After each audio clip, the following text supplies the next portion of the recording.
Your slide is visible first. Is it visible? Okay.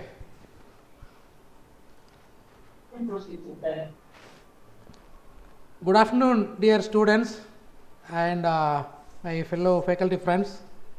First of all, I thank the MSET management for providing this wonderful opportunity to speak before you people on this wonderful day of World Intellectual Property Day.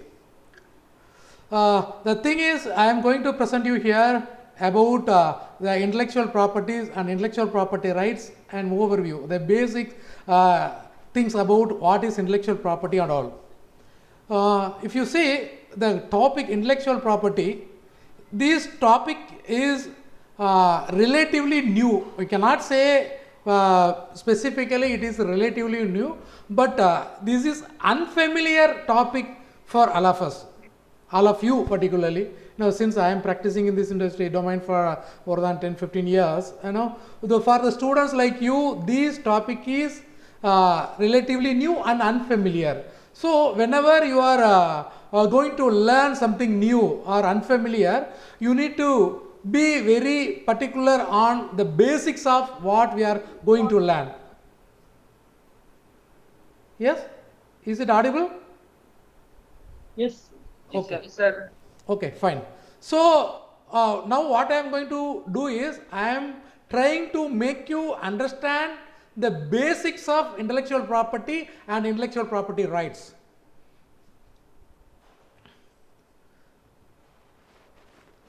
So while talking about intellectual property and intellectual property rights, the word property is making a huge impact in this case. So we need to know what is property, and then only we can able to correlate the property with the intellectual property rights, and accordingly we can able to understand what it is. Fine.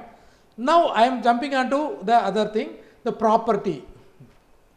I will try to make you understand in Tamil also. If you see here the word intellectual property. Intellectual property, it is a தமிழ்ல சொல்லணும் அப்படின்னு சொல்லியாச்சுன்னா தமிழ்ல வந்து காரண பெயர் அப்படின்னு சொல்லி சொல்லுவோம். காரண பெயர்னா அந்த பெயர், அந்த வார்த்தை அந்த வாக்கியத்தில் இருந்தே அது எதை குறிக்கிறது அப்படின்னு சொல்லி கண்டுபிடிச்சிக்கலாம். அதே மாதிரி இங்கேயும் வந்துட்டு இது வந்து ஒரு காரண பெயர், இன்டலெக்சுவல் ப்ராப்பர்ட்டி. ப்ராப்பர்ட்டி அப்படின்னா நமக்கு எல்லாருக்குமே தெரியும், ப்ராப்பர்ட்டி அப்படின்னு சொல்லியாச்சுன்னா சொத்து. இப்போ இன்டலெக்சுவல் ப்ராப்பர்ட்டி அப்படின்னா என்ன அப்படின்னு சொல்லியாச்சுன்னா அறிவுசார் சொத்து. அறிவு சார்ந்து என்னென்ன சொத்துலாம் இருக்குதோ அதெல்லாம் இன்டலெக்சுவல் ப்ராப்பர்ட்டி. நம்ம எல்லாருக்குமே தெரியும் ப்ராப்பர்ட்டினா என்ன அப்படின்னு சொல்லிட்டு. நம்ம வீடு வச்சுருக்கோம், கார் வச்சுருக்கோம், ஒரு லேண்டு வச்சுருக்கோம், இதெல்லாம் வந்துட்டு நம்ம சொத்து அப்படின்னு சொல்லி சொல்லுவோம். அது வந்துட்டு ஒரு அசையும் சொத்து, அசையா சொத்து, அதாவது movable property R immovable property அப்படின்னு சொல்லி சொல்லுவோம். அது எல்லாத்தையுமே வந்துட்டு சொத்து அப்படின்னு சொல்லி சொல்லுவோம். அதே மாதிரி இங்கே வந்துட்டு இன்டலெக்சுவல் ப்ராப்பர்ட்டி, அறிவுசார் சொத்து. ப்ராப்பர்ட்டி நமக்கு வந்து நல்லாவே தெரியும் அந்த சொத்துனா என்ன அப்படின்னு சொல்லிட்டு. அது என்ன அறிவுசார் சொத்து? அறிவுசார் சொத்து அப்படின்னா வேற ஒன்றுமே கிடையாது. It's very simple. என்னதெல்லாம் உங்களுடைய அறிவு மூலமாக நீங்கள் வந்துட்டு புதுசாக கண்டுபிடிக்கிறீங்களோ அது எல்லாமே வந்துட்டு அறிவுசார் சொத்து. கிரியேஷன்ஸ் ஆஃப் ஹியூமன் மைண்ட், இங்கிலீஷில் சொல்லணும்னா என்னதெல்லாம் வந்துட்டு உங்களோட இன்டலெக்ட் மூலமாக கிரியேட் பண்ணுறீங்களோ அது எல்லாமே வந்துட்டு intellectual property. Property, an idea that comes out of human mind, any creation that comes out of human mind. அது வந்து ப்ராடக்டாக இருக்கலாம், ப்ராசஸாக இருக்கலாம், what ever may be the thing. எதுவாக இருந்தாலும் ஒரு ஹியூமன் மைண்டில், ஹியூமன் இன்டலெக்டில் இருந்துட்டு என்னதெல்லாம் கிரியேட் பண்ணப்படுதோ அதெல்லாம் வந்துட்டு இன்டலெக்சுவல் ப்ராப்பர்ட்டி, அறிவுசார் சொத்து. இதுதான் வந்துட்டு அதோட எக்ஸாக்ட் அறிவுசார் சொத்து. அறிவு மூலமாக ஒரு சொத்து உருவாக்கப்படுகிறது, அதனால அது வந்து அறிவுசார் சொத்து. ப்ராப்பர்ட்டி சொத்து, இன்டலெக்சுவல் அறிவுசார் சொத்து. அதனால வந்துட்டு கிரியேஷன்ஸ் ஆஃப் ஹியூமன் மைண்ட், அந்த ஹியூமன் தாட் மூலமாக என்னதெல்லாம் வந்துட்டு நீங்கள் கிரியேட் பண்ணுறீங்களோ அந்த எல்லா கிரியேஷன்ஸுமே வந்துட்டு இன்டலெக்சுவல் ப்ராப்பர்ட்டி தான். ஓகே, இப்போ வந்துட்டு நமக்கு வந்து சொத்து உரிமை அப்படின்னா என்னன்னு தெரியும், ப்ராப்பர்ட்டி ரைட்ஸ். நம்மகிட்ட இருக்கக்கூடிய சொத்து மேலே நமக்கு என்னெல்லாம் உரிமை இருக்குது அப்படிங்கிறது நமக்கு வந்து நல்லா தெரியும். ஒரு வீடு இருக்குது, ஒரு கார் இருக்குது, ஒரு பைக் இருக்குது, ஒரு லேண்ட் இருக்குது அப்படின்னா வந்துட்டு அது மேலே நமக்கு என்னெல்லாம் உரிமைகள் இருக்குது, என்னென்னா ரைட்ஸ் இருக்குது. இப்போ ஒரு வீடு இருக்குது, அந்த வீடு ரிஜிஸ்டர் பண்ணி யார் பேரில் இருக்குதோ அவங்க தான் வந்துட்டு ஓனர். அது வந்து ஒருத்தர் பேரில் இருந்தால் ஒரு ஓனர், 2 பேர் பேரில் இருந்தால் 2 பேரும் ஓனர். அது வந்து எத்தனை பேர் இருக்காங்களோ எத்தனை பேரும் ஓனர். அதனால் அந்த ஓனர், அந்த சொத்துடைய உரிமையாளர் அந்த சொத்தை வேற யாராவது மிஸ்யூஸ் பண்ண நினச்சா அவங்க மேலே சட்டப்படி நடவடிக்கை எடுக்கலாம். அதுதான் அவங்களுக்கு ஒரு சட்டம் வழங்கக்கூடிய உரிமை. அந்த வந்துட்டு சொத்து உரிமை அப்படின்னு சொல்லுவோம். ஒரு சொத்து, அந்த சொத்து வந்து யார் பேரில் இருக்குதோ அவர் அந்த சொத்தை வேறு ஒருவர் அவருக்கு சொந்தமானது என்று கையாள நினைக்கிறாரோ அவர் மேலே சட்டப்படி என்னென்னலாம் நடவடிக்கை எடுக்கிறதுக்கான ஒரு உரிமை சட்டப்படி கொடுக்கிறதோ, ஒரு சட்டம் கொடுக்கிறதோ அந்த உரிமையை வந்து சொத்து உரிமை அப்படின்னு சொல்கிறோம், ப்ராப்பர்ட்டி ரைட்ஸ். அதே மாதிரி இந்த அறிவுசார் சொத்து, இன்டலெக்சுவல் ப்ராப்பர்ட்டி அப்படின்னு சொல்லி ஒரு ப்ராப்பர்ட்டி நான் கிரியேட் பண்ணியிருக்கோம். அந்த ப்ராப்பர்ட்டி மேலே அந்த கிரியேட்டர் இருக்கார் இல்லையா, அந்த கிரியேட்டருக்கு சட்டப்படி என்னெல்லாம் உரிமை இருக்குதோ அதுதான் வந்துட்டு இன்டலெக்சுவல் ப்ராப்பர்ட்டி ரைட்ஸ். சட்டப்படி ஒரு இன்டலெக்சுவல் ப்ராப்பர்ட்டி மேலே அதை உருவாக்குனவருக்கு கிடைக்கக்கூடிய உரிமைகளை பற்றி பேசுகிறது தான் இன்டலெக்சுவல் ப்ராப்பர்ட்டி ரைட்ஸ். ஒரு சொத்து, அந்த சொத்தை வந்து ஒருத்தர் பேரில் மாறினதுக்கு அப்புறமா தான் அவருக்கு வந்து அந்த சொத்து மேலே உரிமை வரும். அதே மாதிரி தான் ஒரு இன்டலெக்சுவல் ப்ராப்பர்ட்டியை கிரியேட் பண்ண உடனேயே அது வந்து ஆட்டோமேட்டிக்காக உரிமை வந்துடாது. அதுக்கு வந்து சட்டப்படி அந்த உரிமையை நீங்கள் நிலைநாட்டணும், வாங்கணும். அந்த சொத்துக்கு அந்த உரிமை வந்து யாருக்கு வந்து கிடைக்கும்? அரசுகிட்ட இருந்து. ஒரு வீடு வாங்குறீங்க அப்படின்னு சொல்லியாச்சுன்னா என்ன போடுவீங்க? ஒரு ரெஜிஸ்டர் ஆஃபீஸில் போயிட்டு ஒரு வீடு வந்துட்டு காசு கொடுத்துட்டோம், அவர் பேரில் இருக்கிற வீடு என் பேருக்கு மாற்றி கொடுங்க அப்படின்னு சொல்லி மாற்றுவோம். ஒரு லேண்டு வாங்குறீங்க, அதே மாதிரி ஒரு வெஹிக்கிள் வாங்கியிருக்கீங்க அப்படின்னா வந்துட்டு transport office, vehicle transport department இருக்கு இல்லையா, அங்கே போயிட்டு அந்த வெஹிக்கிளை ரெஜிஸ்டர் பண்ணதுக்கு அப்புறமா யார் பேரில் இருக்கோ அவர் வந்து அவருக்கு உண்டான உரிமையை சட்டப்படி பெறுகிறார். அதுதான் வந்துட்டு இந்த ப்ராப்பர்ட்டி ரைட்ஸ். அதே மாதிரி இந்த இன்டலெக்சுவல் ப்ராப்பர்ட்டி அப்படிங்கிறத நீங்கள் கிரியேட் பண்ணதுக்கு அப்புறமா அதுக்கு அப்படின்னு சொல்லிட்டு ஒரு அரசு அலுவலகம், ஒரு கவர்மெண்ட் டிபார்ட்மெண்ட் இருக்குது. அங்கே போய் நீங்கள் அந்த உரிமையை கோருனீங்கன்னா அந்த உரிமை உங்களுக்கு வழங்கப்பட்டதுக்கு அப்புறமாக உங்களுக்குன்னு சொல்லிட்டு அந்த இன்டலெக்சுவல் ப்ராப்பர்ட்டி மேலே ஒரு ரைட்ஸ் கிடைக்கும், ஒரு உரிமை இருக்கும். அதுதான் வந்து இன்டலெக்சுவல் ப்ராப்பர்ட்டி ரைட்ஸ். அப்போது அந்த நார்மல் ப்ராப்பர்ட்டிக்கும் இந்த இன்டலெக்சுவல் ப்ராப்பர்ட்டிக்கும் என்னெல்லாம் வந்துட்டு டிஃப்ரென்சஸ் இருக்குது, அதுதான் வந்துட்டு ரொம்ப முக்கியமான ஒரு விஷயம். நார்மல் ஒரு ப்ராப்பர்ட்டி எடுத்துக்கிட்டோம் அப்படின்னு சொல்லியாச்சுன்னா அந்த ப்ராப்பர்ட்டி வந்துட்டு யார் பேரில் இருக்கோ அவர் தான் வந்துட்டு என்ன சொல்லுவோம், சோல் ப்ராப்பரேட்டர் அப்படின்னு சொல்லுவோம், முழு உரிமையாளர். அப்போது அவருக்கு தான் வந்துட்டு எக்ஸ்க்ளூசிவ் ரைட், அவர் தான் வந்துட்டு one and only proprietor, one and only owner. அப்போ வந்து அந்த இடத்துல வந்து எக்ஸ்க்ளூசிவ் ரைட் அப்படின்னு சொல்லுவோம். அதே மாதிரி இங்கேயும் இன்டலெக்சுவல் ப்ராப்பர்ட்டி அப்படிங்கிறதும் வந்துட்டு எக்ஸ்க்ளூசிவ் ரைட். எப்போன்னா சட்டப்படி அந்த உரிமையை உங்கள் பேருக்கு வாங்கினதுக்கு அப்புறமா இந்த இன்டலெக்சுவல் ப்ராப்பர்ட்டி ரைட்ஸ் ஐபிஆர், அந்த ஐபிஆர் அப்படிங்கிறது வந்துட்டு உங்களுக்கு ஒரு எக்ஸ்க்ளூசிவ் ரைட்ஸ் கொடுக்குது. அதனால் வந்துட்டு நார்மல் ப்ராப்பர்ட்டியும் இன்டலெக்சுவல் ப்ராப்பர்ட்டியும் இந்த க்ரைட்டீரியா படி வந்துட்டு ரெண்டுமே ஒன்று தான். நார்மல் ப்ராப்பர்ட்டியும் எக்ஸ்க்ளூசிவ் ரைட்ஸ் தான் கொடுக்கும், இன்டலெக்சுவல் ப்ராப்பர்ட்டியும் எக்ஸ்க்ளூசிவ் ரைட்ஸ் தான் கொடுக்கும். அப்புறமா நார்மல் ப்ராப்பர்ட்டியில் வந்துட்டு இன்னொரு பெரிய ஒரு கேரக்டரிஸ்டிக் இருக்குது. அதுக்குன்னு சொல்லிட்டு ஒரு வரையறை என்ன அப்படின்னு சொல்லியாச்சுன்னா வந்துட்டு பெர்பெச்சுவரி ரைட் அப்படின்னு சொல்லுவாங்க. ப்ராப்பர்ட்டி, நார்மல் ப்ராப்பர்ட்டி, ஒரு சொத்து உங்கள் மேலே இருக்குன்னு சொல்லியாச்சுன்னா அந்த சொத்து மேலே உள்ள உங்களோட உரிமை பரம்பரையாக இன்டெஃபினைட் பீரியடுக்கு நீங்கள் வந்துட்டு அதை வந்துட்டு அனுபவித்து கொள்ளலாம். அதுதான் பெர்பெச்சுவரி ரைட். ஒரு ஓனர், இப்போ நீங்கள் வந்துட்டு உங்கள் பேரில் இப்போ நான் ஆஸ் அ ஓனர் என் பேரில் ஒரு வீடு இருக்குது அப்படின்னு சொல்லியாச்சுன்னா என் பேரில் இருக்கக்கூடிய வீடை என்னோட வாழ்க்கை முழுவதுக்கும் நான் அனுபவிச்சுக்கலாம். அந்த ரைட்ஸ், அந்த உரிமையை வந்து நான் நிலைநாட்டிக்கலாம். எனக்கு அப்புறமா வந்துட்டு என்னுடைய வாரிசுகள், என்னுடைய மனைவி, என்னுடைய குழந்தைகள், அவங்களுக்கும் அதே உரிமை அப்படியே வந்து ட்ரான்ஸ்ஃபர் ஆயிரும். அவங்களும் அந்த உரிமையை அவங்க வந்துட்டு பயன்படுத்திக்கிடலாம். அதுக்கப்புறம் அவங்களோட வாரிசு அப்படின்னு சொல்லிட்டு வந்துட்டு இன்டெஃபினைட் பீரியடுக்கு அந்த உரிமையை அப்படியே எடுத்துகிட்டு போய்கிட்டே இருக்கலாம். அதுக்கு வந்துட்டு வேறு எதுவுமே நீங்கள் பண்ண வேண்டாம். ஒரு ஓனர், அவருக்கு அவரோட காலம் முடிஞ்சிருச்சுன்னு சொல்லியாச்சுன்னா அந்த ஓனர்ஷிப்பை அதிலிருந்து அடுத்த வாரிசுதாரர் யாரோ அவருக்கு வந்துட்டு ஒரு சர்டிஃபிகேட் மட்டும் கொடுத்து அவங்க பேருக்கு மாற்றிக்கிடலாம். அவ்வளோதான், வேறு ஒன்றும் அதில் பண்ணவே தேவையில்லை. அந்த உரிமை ஆட்டோமேட்டிக்காக அவங்க வாரிசுகளுக்கு போயிடும். அப்படியே வந்துட்டு எவ்வளோ காலத்துக்கு வேணாலும் அந்த உரிமையை அடுத்து பரம்பரை ஒரு வாரிசு அதோட வாரிசு அப்படின்னு சொல்லி எடுத்துகிட்டு போய்கிட்டே இருக்கலாம். ஆனால் இன்டெலெக்சுவல் ப்ராப்பர்ட்டியை பொறுத்தளவுக்கு அப்படி கிடையாது. இன்டெலெக்சுவல் ப்ராப்பர்ட்டி ரைட்ஸ் அப்படிங்கிறது வந்துட்டு பெர்பச்சுவரி ரைட் கிடையாது. இது வந்துட்டு டைம் பவுண்டு. அதுக்கும் சில காரணங்கள் இருக்குது. இந்த டைம் பவுண்ட் அப்படின்னு சொல்லியாச்சுன்னா ஒரு டைப் அந்த இன்டெலெக்சுவல் ப்ராப்பர்ட்டி அப்படிங்கிறதுல வந்துட்டு நிறையா டைப்ஸ் இருக்குது. அது பின்னாடி பார்ப்போம். ஒரு டைப் ஆஃப் இன்டெலெக்சுவல் ப்ராப்பர்ட்டி ஒரு டைப் ஆஃப் கிரியேஷனுக்கும் வந்துட்டு அந்த டைம் லிமிட்டேஷன் வந்துட்டு மாறும். மினிமமாக 10 வருஷத்தில் இருந்துட்டு 60 வருஷம் வரைக்கும் மாறிக்கிட்டே இருக்கும். அப்போது அந்த இடத்துல வந்துட்டு ஒரு லிமிட்டேஷன் வந்துடுது. ஒரு ப்ராப்பர்ட்டி ரைட்ஸ் அப்படிங்கிறத வந்துட்டு பெர்பச்சுவரி ரைட், இன்டெலெக்சுவல் ப்ராப்பர்ட்டி ரைட்ஸ் அப்படிங்கிறது வந்து பெர்பச்சுவரி ரைட் கிடையாது. அது வந்து ஒரு டைம் பவுண்ட் ரைட். எதுக்காக அப்படி வச்சுருக்காங்கன்னா, இந்த இன்டெலெக்சுவல் ப்ராப்பர்ட்டி அப்படிங்கிற ஒரு கான்செப்டே எதுக்காக கொண்டு வந்தாங்கன்னா, புதுசாக ஒரு விஷயம் கண்டுபிடிக்கும் போது அந்த கண்டுபிடிக்கப்பட்ட ஒரு புதிய விஷயம் மக்களுக்கு போய் சேரணும்.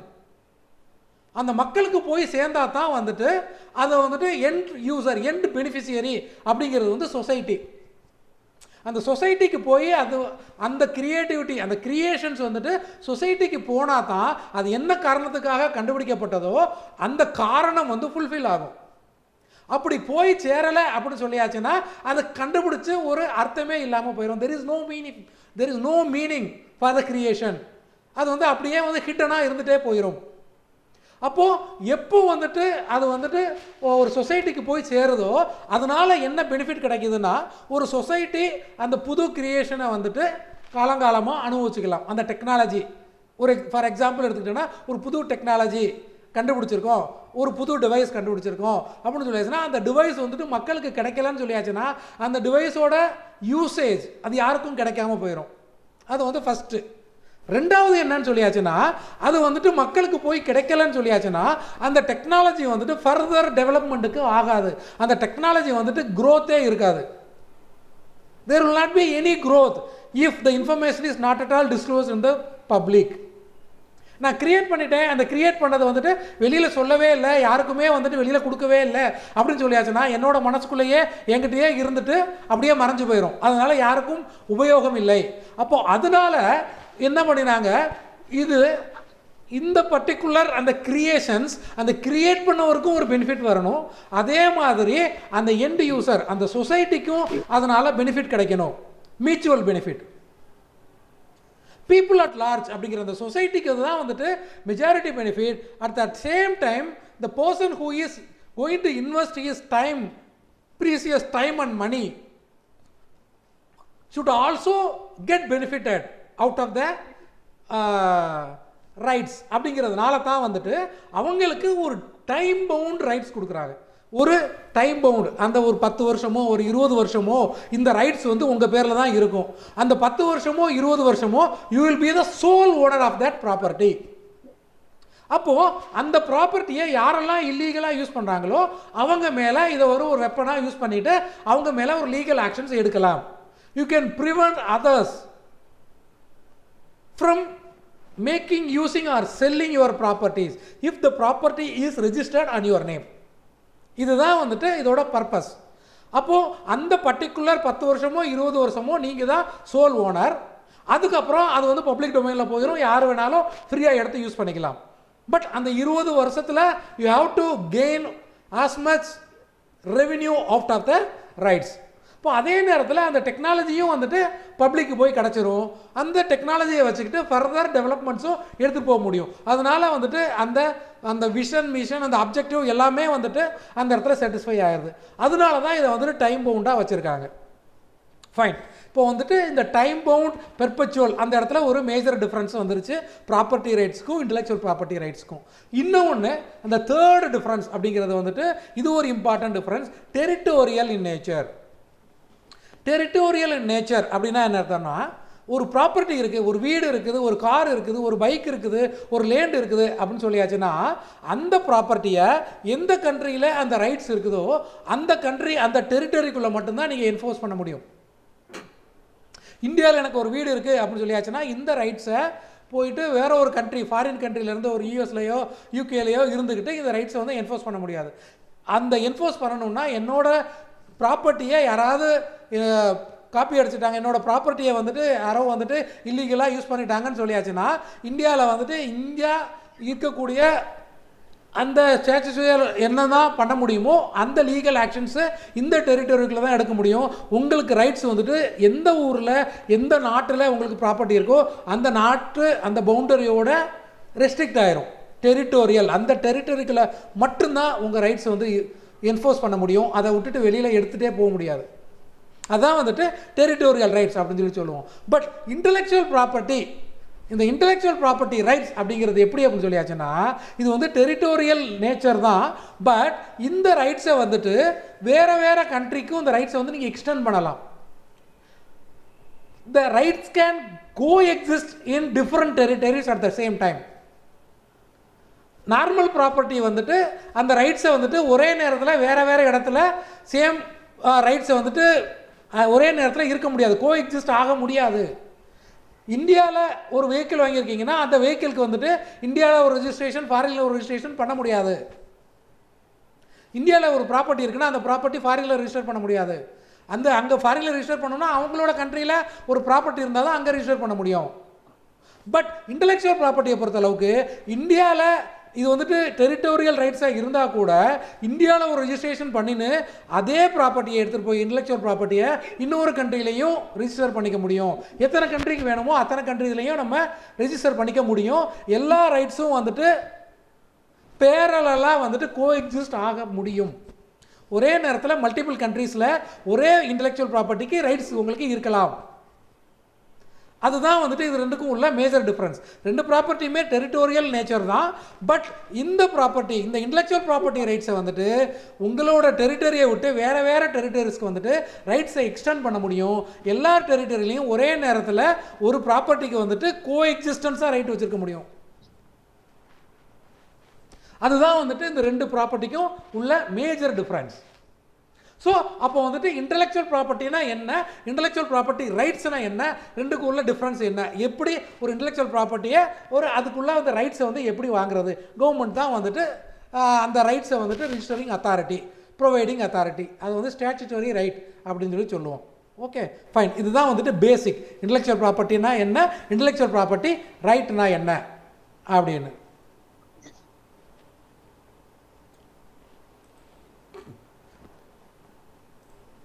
நெக்ஸ்ட்டு இப்போ வந்து அந்த கிரியேஷன்ஸ் அப்படின்னு சொல்லி பார்த்தோம். அந்த கிரியேஷன்ஸ் ஆஃப் ஹியூமன் மைண்ட் அப்படிங்கிறதான் வந்துட்டு ஒரு இன்டெலெக்சுவல் ப்ராப்பர்ட்டி அப்படின்னு சொல்லி பார்த்தோம். அந்த கிரியேஷன்ஸ் அப்படிங்கிறத வந்துட்டு என்னென்ன டைப் ஆஃப் கிரியேஷன்ஸ்லாம் பண்ண முடியும் அப்படின்னு சொல்லியாச்சுன்னா, அந்த கிரியேஷன்ஸ் வந்துட்டு ரெண்டு டைப்பாக இருக்கலாம். ஒன்று வந்துட்டு அது இன்வென்ஷனாக இருக்கலாம், இல்லாட்டினா இன்னோவேஷனாக இருக்கலாம். இதெல்லாம் டெர்மினாலஜிஸ், இம்பார்ட்டன்ட் டெர்மினாலஜிஸ். இந்த இன்டெலெக்சுவல் ப்ராப்பர்ட்டி ரைட்ஸோ இதை பற்றி படிக்கும்போது நீங்கள் வந்துட்டு ஃப்ரீக்வெண்ட்டாக யூஸ் பண்ணிக்கிட்டு இருக்கிற வார்த்தைகள், அதுக்கு மீனிங் என்ன அப்படிங்கிறத வந்து கிளியராக நீங்கள் தெரிஞ்சுக்கணும். இப்போ இந்த இடத்துல இன்வென்ஷன் அண்ட் இன்னோவேஷன் ரெண்டு டைப் ஆஃப் கிரியேஷன்ஸ் நீங்கள் கொடுக்கலாம். அந்த இன்டெலெக்சுவல் ப்ராப்பர்ட்டி ஏதாவது ஒரு க்ரைட்டீரியாவில் செட் ஆகிரும். அந்த இடத்துல ஒன்று இன்வென்ஷனாக இருக்கும் உங்களோட அந்த இன்டெலெக்சுவல் ப்ராப்பர்ட்டி, இல்லாட்டினா இன்னோவேஷனாக இருக்கும். இன்வென்ஷன் அப்படிங்கிறது வந்துட்டு அந்த ஐடியா நீங்கள் கொண்டு வர அந்த கிரியேஷன், அந்த கிரியேட்டிவிட்டி, அந்த கிரியேட்டிவ் ஐடியா அப்படிங்கிறது வந்துட்டு கம்ப்ளீட்டாக நியூவாக இருந்துச்சு அப்படின்னு சொல்லியாச்சுன்னா அது வந்து இன்வென்ஷன். அது வந்து பிரேக் த்ரூ அப்படின்னு சொல்லுவாங்க. புதுசு, இது வரைக்கும் இல்லாத ஒரு விஷயத்தை கண்டுபிடிச்சிட்டோம் அப்படின்னு சொல்லியாச்சுன்னா அது வந்துட்டு இன்வென்ஷன். இப்போ இல்லாத ஒரு விஷயத்தை கண்டுபிடிச்சிட்டோம்னா இந்த ரெண்டு டைப் இருக்குது. அதில் டிஸ்கவரி, அதுவும் வந்துட்டு இல்லாத ஒரு விஷயந்தான். அதை வந்து இல்லாத அப்படின்னு சொல்ல முடியாது, தெரியாத ஒரு விஷயத்தை. இன்வென்ஷன் அப்படிங்கிறதும் தெரியாத விஷயத்தை கண்டுபிடிச்சிருக்கிறது தான். டிஸ்கவரி அப்படிங்கிறதும் தெரியாத விஷயத்தை கண்டுபிடிக்கிறது தான். பட் ரெண்டுக்கும் ஒரு ஸ்லைட் டிஃப்ரென்ஸ் இருக்குது. இன்வென்ஷன் அப்படிங்கிற இடத்த சொல்லும்போது அது வந்து இது வரைக்கும் தெரியாத ஒரு விஷயம், அதே நேரத்தில் இல்லாத ஒரு விஷயம். அது இது வரைக்கும் இல்லவே இல்லை, அதனால தெரியாது. பட் டிஸ்கவரி அப்படிங்கிற இடத்துல அது வந்து தெரியாத விஷயம்தான், பட் இல்லாத விஷயம் அப்படின்னு சொல்ல முடியாது. அது வந்து ஏற்கனவே இருக்கக்கூடிய ஒரு விஷயம், ஆனால் யாருக்குமே தெரியாத இருந்த ஒரு விஷயத்தை புதுசாக கண்டுபிடிச்சிருக்கோம். ஃபார் எக்ஸாம்பிள், நம்ம வந்துட்டு யூனிவர்ஸில் வந்துட்டு ஏதோ ஒரு புதுசாக ஒரு பிளானட் கண்டுபிடிக்கிறது, புதுசாக வந்துட்டு ஒரு நியூ ஸ்டாரை வந்துட்டு ஐடென்டிஃபை பண்ணுறது. அதே மாதிரி இது வரைக்கும் இல்லாத ஒரு species, living thing or non living thing, ஏதோ ஒரு நியூ ஸ்பீசிஸை ஐடென்டிஃபை பண்ணுறது, நியூ பிளான்ட்டை ஐடென்டிஃபை பண்ணுறது, அதெல்லாம் வந்துட்டு அந்த பிளான்ட் இருந்திருக்கும், இது வரைக்கும் தெரியாமல் இருந்திருக்கும், அதை வந்துட்டு கண்டுபிடிக்கிறது அப்படிங்கிறத வந்துட்டு அது வந்து டிஸ்கவரி அப்படிங்கிறது வரும். தமிழில் சொல்லும்போது ரெண்டுமே கண்டுபிடிப்பு தான். கண்டுபிடிக்கிறது அப்படிங்கிறது வந்து அது வந்து இன்வென்ஷனா இல்லை டிஸ்கவரியா? ஏற்கனவே இருந்த விஷயம் தெரியாமல் இருந்த கண்டுபிடிக்கிறது டிஸ்கவரி. ஏற்கனவே இருந்ததும் இல்லை, அதனால தெரியாமலும் இருந்தது, அதை கண்டுபிடிக்கிறேன் அப்படிங்கிறது இன்வென்ஷன். ஸோ ரெண்டுக்கும் டிஃப்ரென்ஸ் இருக்குது. அப்போ இன்டெலெக்சுவல் ப்ராப்பர்ட்டி அப்படிங்கிறத வந்துட்டு டிஸ்கவரி அப்படிங்கிற இடத்துல ரைட்ஸ் நீங்கள் கிளைம் பண்ண முடியாது. பட் அது வந்து இன்டெலெக்சுவல் ப்ராப்பர்ட்டியாக இருக்கலாம், பட் வந்து அதுக்கு வந்துட்டு ரைட்ஸ் எடுக்க முடியாது. ரைட்ஸுங்கிற போது மாரல் ரைட்ஸ் எடுக்கலாம், பட் வந்துட்டு அது வந்து இந்த இன்டெலெக்சுவல் ப்ராப்பர்ட்டியில் ஒரு இம்பார்ட்டன்ட் க்ரைட்டேரியா கேட்டகரி வரும்போது அதை இன்வென்ஷன் அப்படிங்கிற ரைட்ஸ் நீங்கள் எடுக்க முடியாது. அதை டிஸ்கவரிங்கிற ரைட்ஸ் மட்டும்தான் எடுக்க முடியும். இன்வென்ஷன் ரைட் வந்து எடுக்க முடியாது. அதுதான் இன்வென்ஷனுக்கும் டிஸ்கவரிக்கும் உள்ள டிஃப்ரென்ஸ். அடுத்தது வந்துட்டு இன்னோவேஷன். இன்றைக்கி மோஸ்ட்லி 97, 95, மோர் தான் 95, 97% இன்றைக்கி வர்ற எல்லாமே இன்னோவேஷன்ஸ் தான். இன்றைக்கும் இல்லை, ரொம்ப காலமாகவே நம்ம கண்டுபிடிக்கக்கூடிய எல்லா கிரியேஷன்ஸுமே இன்னோவேஷன்ஸ் தான். இன்னோவேஷன் அப்படின்னு தான் என்னென்னா வந்துட்டு இன்க்ரிமெண்டல் ஆர் இம்ப்ரூவ்மெண்ட்ஸ். ஏற்கனவே இருக்கக்கூடிய எக்ஸிஸ்டிங் ஐடியாஸில் வந்துட்டு ஏதாவது மாடிஃபிகேஷன் பண்ணுறது. எதுக்காக அப்படின்னு சொல்லியாச்சுன்னா, எக்ஸிஸ்டிங் ஐடியாஸ், ஏற்கனவே இருக்கக்கூடிய ஐடியாஸில் சில ப்ராப்ளம்ஸை ஐடென்டிஃபை பண்ணி அந்த ப்ராப்ளம்ஸை ஷார்ட் கம்மிங் பண்ணுறோம், அந்த ப்ராப்ளம்ஸை வந்துட்டு நம்ம வந்து ஷார்ட் அவுட் பண்ணுறோம், அதெல்லாம் நம்ம அட்ரஸ் பண்ணுறோம் அப்படின்னு சொல்லியாச்சுன்னா அது எல்லாம் இம்ப்ரூவ்மெண்ட்ஸ் ஆர் இன்க்ரிமெண்டல். எக்ஸாம்பிளுக்கு இப்படி எடுத்துப்போம். நார்மலாக வந்துட்டு முன்னாடி வந்துட்டு மிஷினரிஸ் எல்லாமே வந்துட்டு மேனுவல் மிஷினரிஸாக தான் இருந்தது. எல்லாமே வந்துட்டு ஒரு ஹியூமன் இன்டர்வென்ஷனோட அந்த ஹியூமன் தான் மானிட்டர் பண்ணணும். அதில் வந்துட்டு ரா மெட்டீரியல் ஃபீட் பண்ணதுலேருந்துட்டு அதை ப்ரொடக்ஷன் பண்ணுறதுலேருந்து எல்லா இடத்துலையுமே வந்துட்டு ஹியூமன் இன்டர்வென்ஷன் இருந்துகிட்டே இருந்தது. இனிஷியல் ஃபஸ்ட் ஜென்ரேஷன் அப்படின்னு சொல்லி வரும்போது, அதுக்கு முன்னாடி அப்படின்னு சொல்லி போகும்போது மெஷின் வர்றதுக்கு முன்னாடி எல்லாமே வந்துட்டு மேன்மேடு தான், மேனுவலாக பண்ணிக்கிட்டு இருந்தது. மெஷின் அப்படின்னு வரும்போது அது வந்துட்டு இன்வென்ஷன். அந்த இன்வென்ஷன், அந்த மெஷின் வந்துட்டு அதாவது ஹியூமன் ஆப்ரேட்டட் மிஷின் அப்படின்னு இருக்கிறத வந்துட்டு செமி ஆட்டோமேட்டிக், ஃபுல்லி ஆட்டோமேட்டிக் அப்படின்னு சொல்லி மாத்திரம் இல்லையா. அந்த மெஷின் இஸ் அ மெஷின். அது என்ன பர்பஸ் பண்ண போகிறதோ அதே பர்பஸ் தான் இப்போவும் பண்ண போகுது. பட் அந்த ஹியூமன் இன்டர்வென்ஷன் எல்லா ஸ்டேஜ்லேயுமே ஹியூமன் இன்டர்வென்ஷன் பண்ணுறதுக்கு பதிலாக அதை வந்து செமி ஆட்டோமேட்டிக், சில போர்ஷன்ஸை மட்டும் வந்து ஆட்டோமேட் பண்ணுறது, இல்லாட்டினா வந்துட்டு கம்ப்ளீட்டாக ஆட்டோமேட் பண்ணி அட்டானமஸ் மிஷினாக மாற்றுறது, இதெல்லாம் வந்துட்டு இன்னோவேஷன்ஸ். ஏற்கனவே இருக்கக்கூடிய ஒரு விஷயத்தை எடுத்துக்கிட்டு அதில் இருக்கிற ப்ராப்ளம்ஸை வந்துட்டு ஷார்ட் அவுட் பண்ணுறது. அப்படி ஷார்ட் அவுட் பண்ணுறதுனால வந்துட்டு அந்த டெக்னாலஜி வந்துட்டு ஃபர்தராக க்ரோ ஆகுது. இதெல்லாம் வந்துட்டு இன்னோவேஷன்ஸ், இம்ப்ரூவ்மெண்ட்ஸ் ஆர் இன்க்ரிமெண்டல்ஸ். ஸோ இன்றைக்கி இருக்கிற மோஸ்ட் ஆஃப் த கிரியேஷன்ஸ் அப்படிங்கிறது எல்லாமே வந்துட்டு இன்னோவேஷன்ஸ் அப்படிங்கிற அந்த கேட்டகரிக்குள்ளே தான் ஃபிட் ஆகும். இன்வென்ஷன்ஸ் அப்படிங்கிறதும் இருக்குது, but the percentage of inventions are very less. 3 to 5% தான் அன்றைக்கி வந்துட்டு இன்வென்ஷன்ஸ் அப்படிங்கிறது இருக்குது. வேர்ல்டு வைடு எடுத்துக்கிட்டீங்க அப்படின்னு சொல்லியாச்சுன்னா, இந்த இன்வென்ஷன்ஸ் அப்படிங்கிறதுக்கு ஐபி ப்ரொடெக்ஷன் போகிறது வந்து வேர்ல்டு வைடு வந்துட்டு ஐபி ப்ரொடெக்ஷன், அந்த இன்வென்ஷன் ஆர் இன்னோவேஷனுக்கு போகிற IP protection, number of IP protection அப்படிங்கிறது வந்துட்டு around 30 lakhs applications world wide. நான் சொல்கிறது கிட்டத்தட்ட 30 லட்சம் அப்ளிகேஷன்ஸ் வந்துட்டு இந்த இன்வென்ஷன் இன்னோவேஷன் ரிலேட்டட் ஐபி ப்ரொடெக்ஷனுக்கு வந்துட்டு வருது. அதில் வந்துட்டு அரவுண்ட் 95லேருந்து 97% வந்து எல்லாமே இன்னோவேஷன் தான். அதில் வந்துட்டு அரவுண்ட் 3 to 5% தான் வந்துட்டு இன்வென்ஷன்ஸ். இது வந்துட்டு ஒரு ஸ்டாட்டிஸ்டிக்ஸ். அதே மாதிரி இப்போ வந்துட்டு நீங்கள் என்ன தான் வந்துட்டு ஒரு இன்டெலெக்சுவல் ப்ராப்பர்ட்டி வந்தாலும், இன்டெலெக்சுவல் ப்ராப்பர்ட்டி ரைட்ஸை எடுத்தாலும், அந்த ப்ரொடெக்ஷனுமே வாங்கினதுக்கு அப்புறமும் எல்லா கிரியேஷன்ஸும் வந்துட்டு மார்க்கெட்டுக்கு போய் சேர்றதில்ல, கமர்ஷியலைஸ் ஆகிறதில்ல. மார்க்கெட்டுக்கு போய் சேர்றதுங்கிறது கமர்ஷியலைஸ், எண்டு யூசருக்கு வந்துட்டு அவங்களோட யூசேஜுக்கு போய் சேர்றதில்ல, பிஸ்னஸாக கன்வெர்ட் ஆகிறதில்ல. கமர்ஷியலைஸ் அப்படிங்கிறது பிஸ்னஸாக ஆகி ப்ராடக்ட் ஆகி மக்களுக்கு போய் கிடைக்கிறது, அந்த மாதிரி ஆகிறதில்ல. அது எத்தனை பர்சன்டேஜ்னா ஓவரால் வேர்ல்டு வைடு எடுத்துக்கிட்ட போது அவர் டேட்டா பேஸில் ஒரு சர்ச்சில் வந்துட்டு ஒரு ரிசர்ச் பண்ணும்போது கிட்டத்தட்ட ஒரு 5% to 7% தான் வந்துட்டு கமர்ஷியலைஸ் ஆகி அது போயிட்டு எண்டு கஸ்டமருக்கு போய் சேருது. மற்ற எல்லாமே வந்து கமர்ஷியலைஸ் ஆகாமல் அப்படியே இருக்குது. ஆனால் பப்ளிக் டொமைனில் இருக்குது, டெக்னாலஜி டெவலப் ஆகும், பட் வந்துட்டு எண்டு யூசருக்கு போய் சேரலை, ஏதோ ஒரு ரீசனுக்காக அது வந்து கமர்ஷியலைஸ் ஆகாமல் நிற்குது. இதெல்லாம் வந்துட்டு ஒரு statistics about this intellectual property rights. So அந்த இடத்துல வந்துட்டு இந்த கிரியேஷன்ஸ் வரும்போது நம்ம பண்ணுற கிரியேஷன் வந்துட்டு whether it is invention or innovation அப்படிங்கிறது இந்த க்ரைட்டீரியா வச்சு நம்ம ஐடென்டிஃபை பண்ணிக்கலாம். இது பிரேக் த்ரூ இன்வென்ஷனா இல்லாட்டினா வந்துட்டு இம்ப்ரூவ்மெண்ட் ஆர் இன்க்ரிமெண்டலா அப்படின்னு சொல்லிட்டு.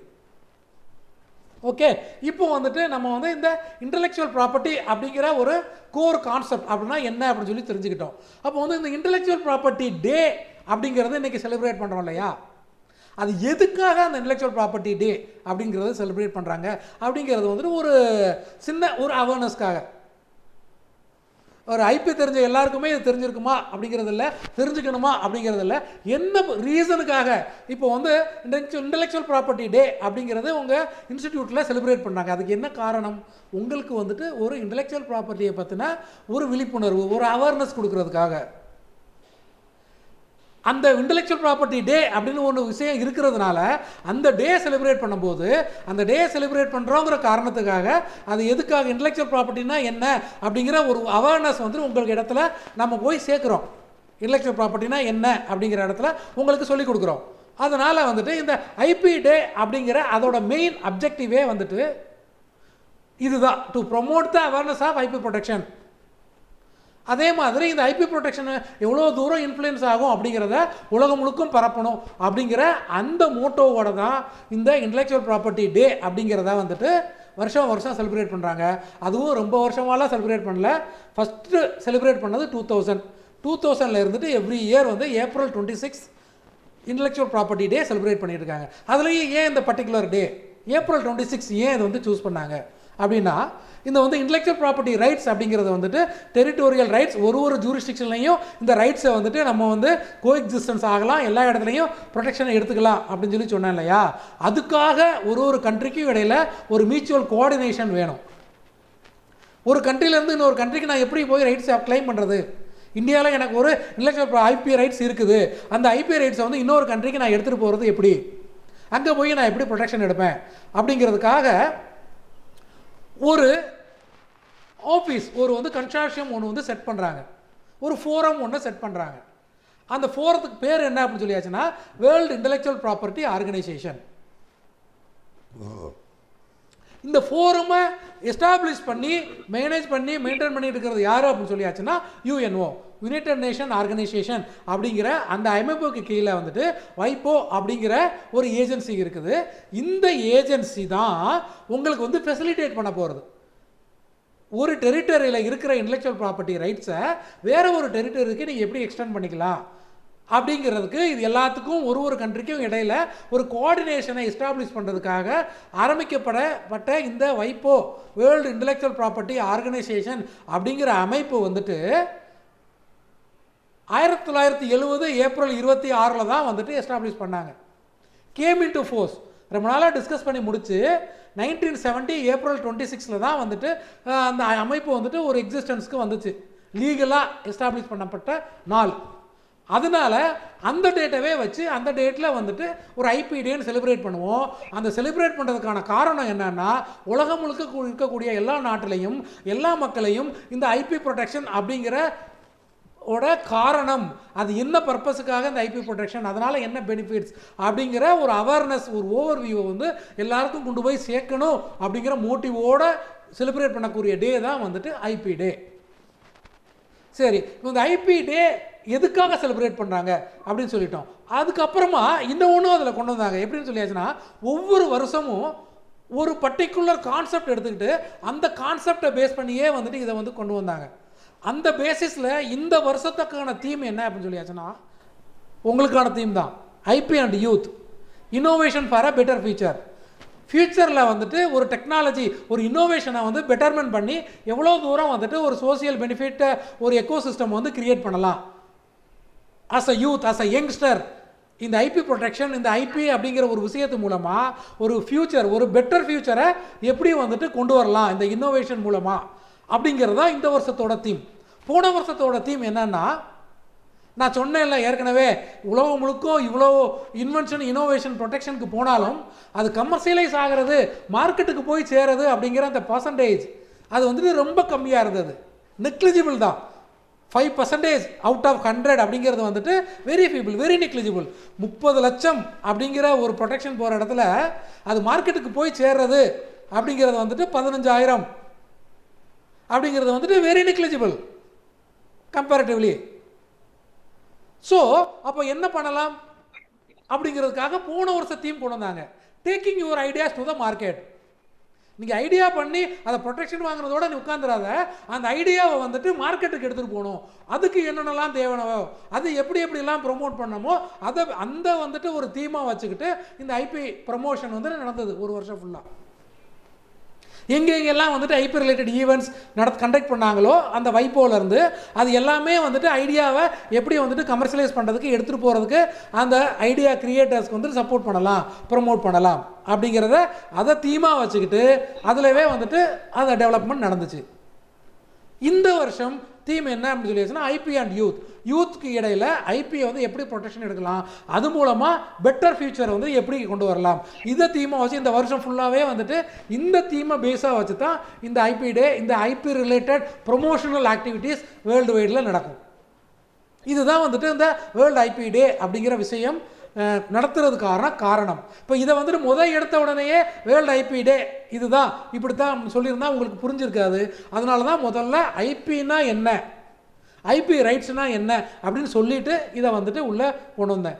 சம்மந்தமே இல்லாமல் ஐபியை சொல்லிட்டு இருக்கும்போதே ஐபி டே வந்துட்டு உள்ளே வந்துட்டு எக்ஸ்பிளைன் பண்ணுறாரு அப்படின்னு நீங்கள் கேட்கலாம். அதுக்கு காரணம் வந்து இதுதான். ஐபின்னா முதல்ல உங்களுக்கு தெரிஞ்சாதான் எதனால ஐபி இந்த ஐபி டே கொண்டாடினாங்கிறது புரியும் ஈஸியாக. அதுக்காக தான் இங்கே கொண்டு வந்தேன். ஃபைன்.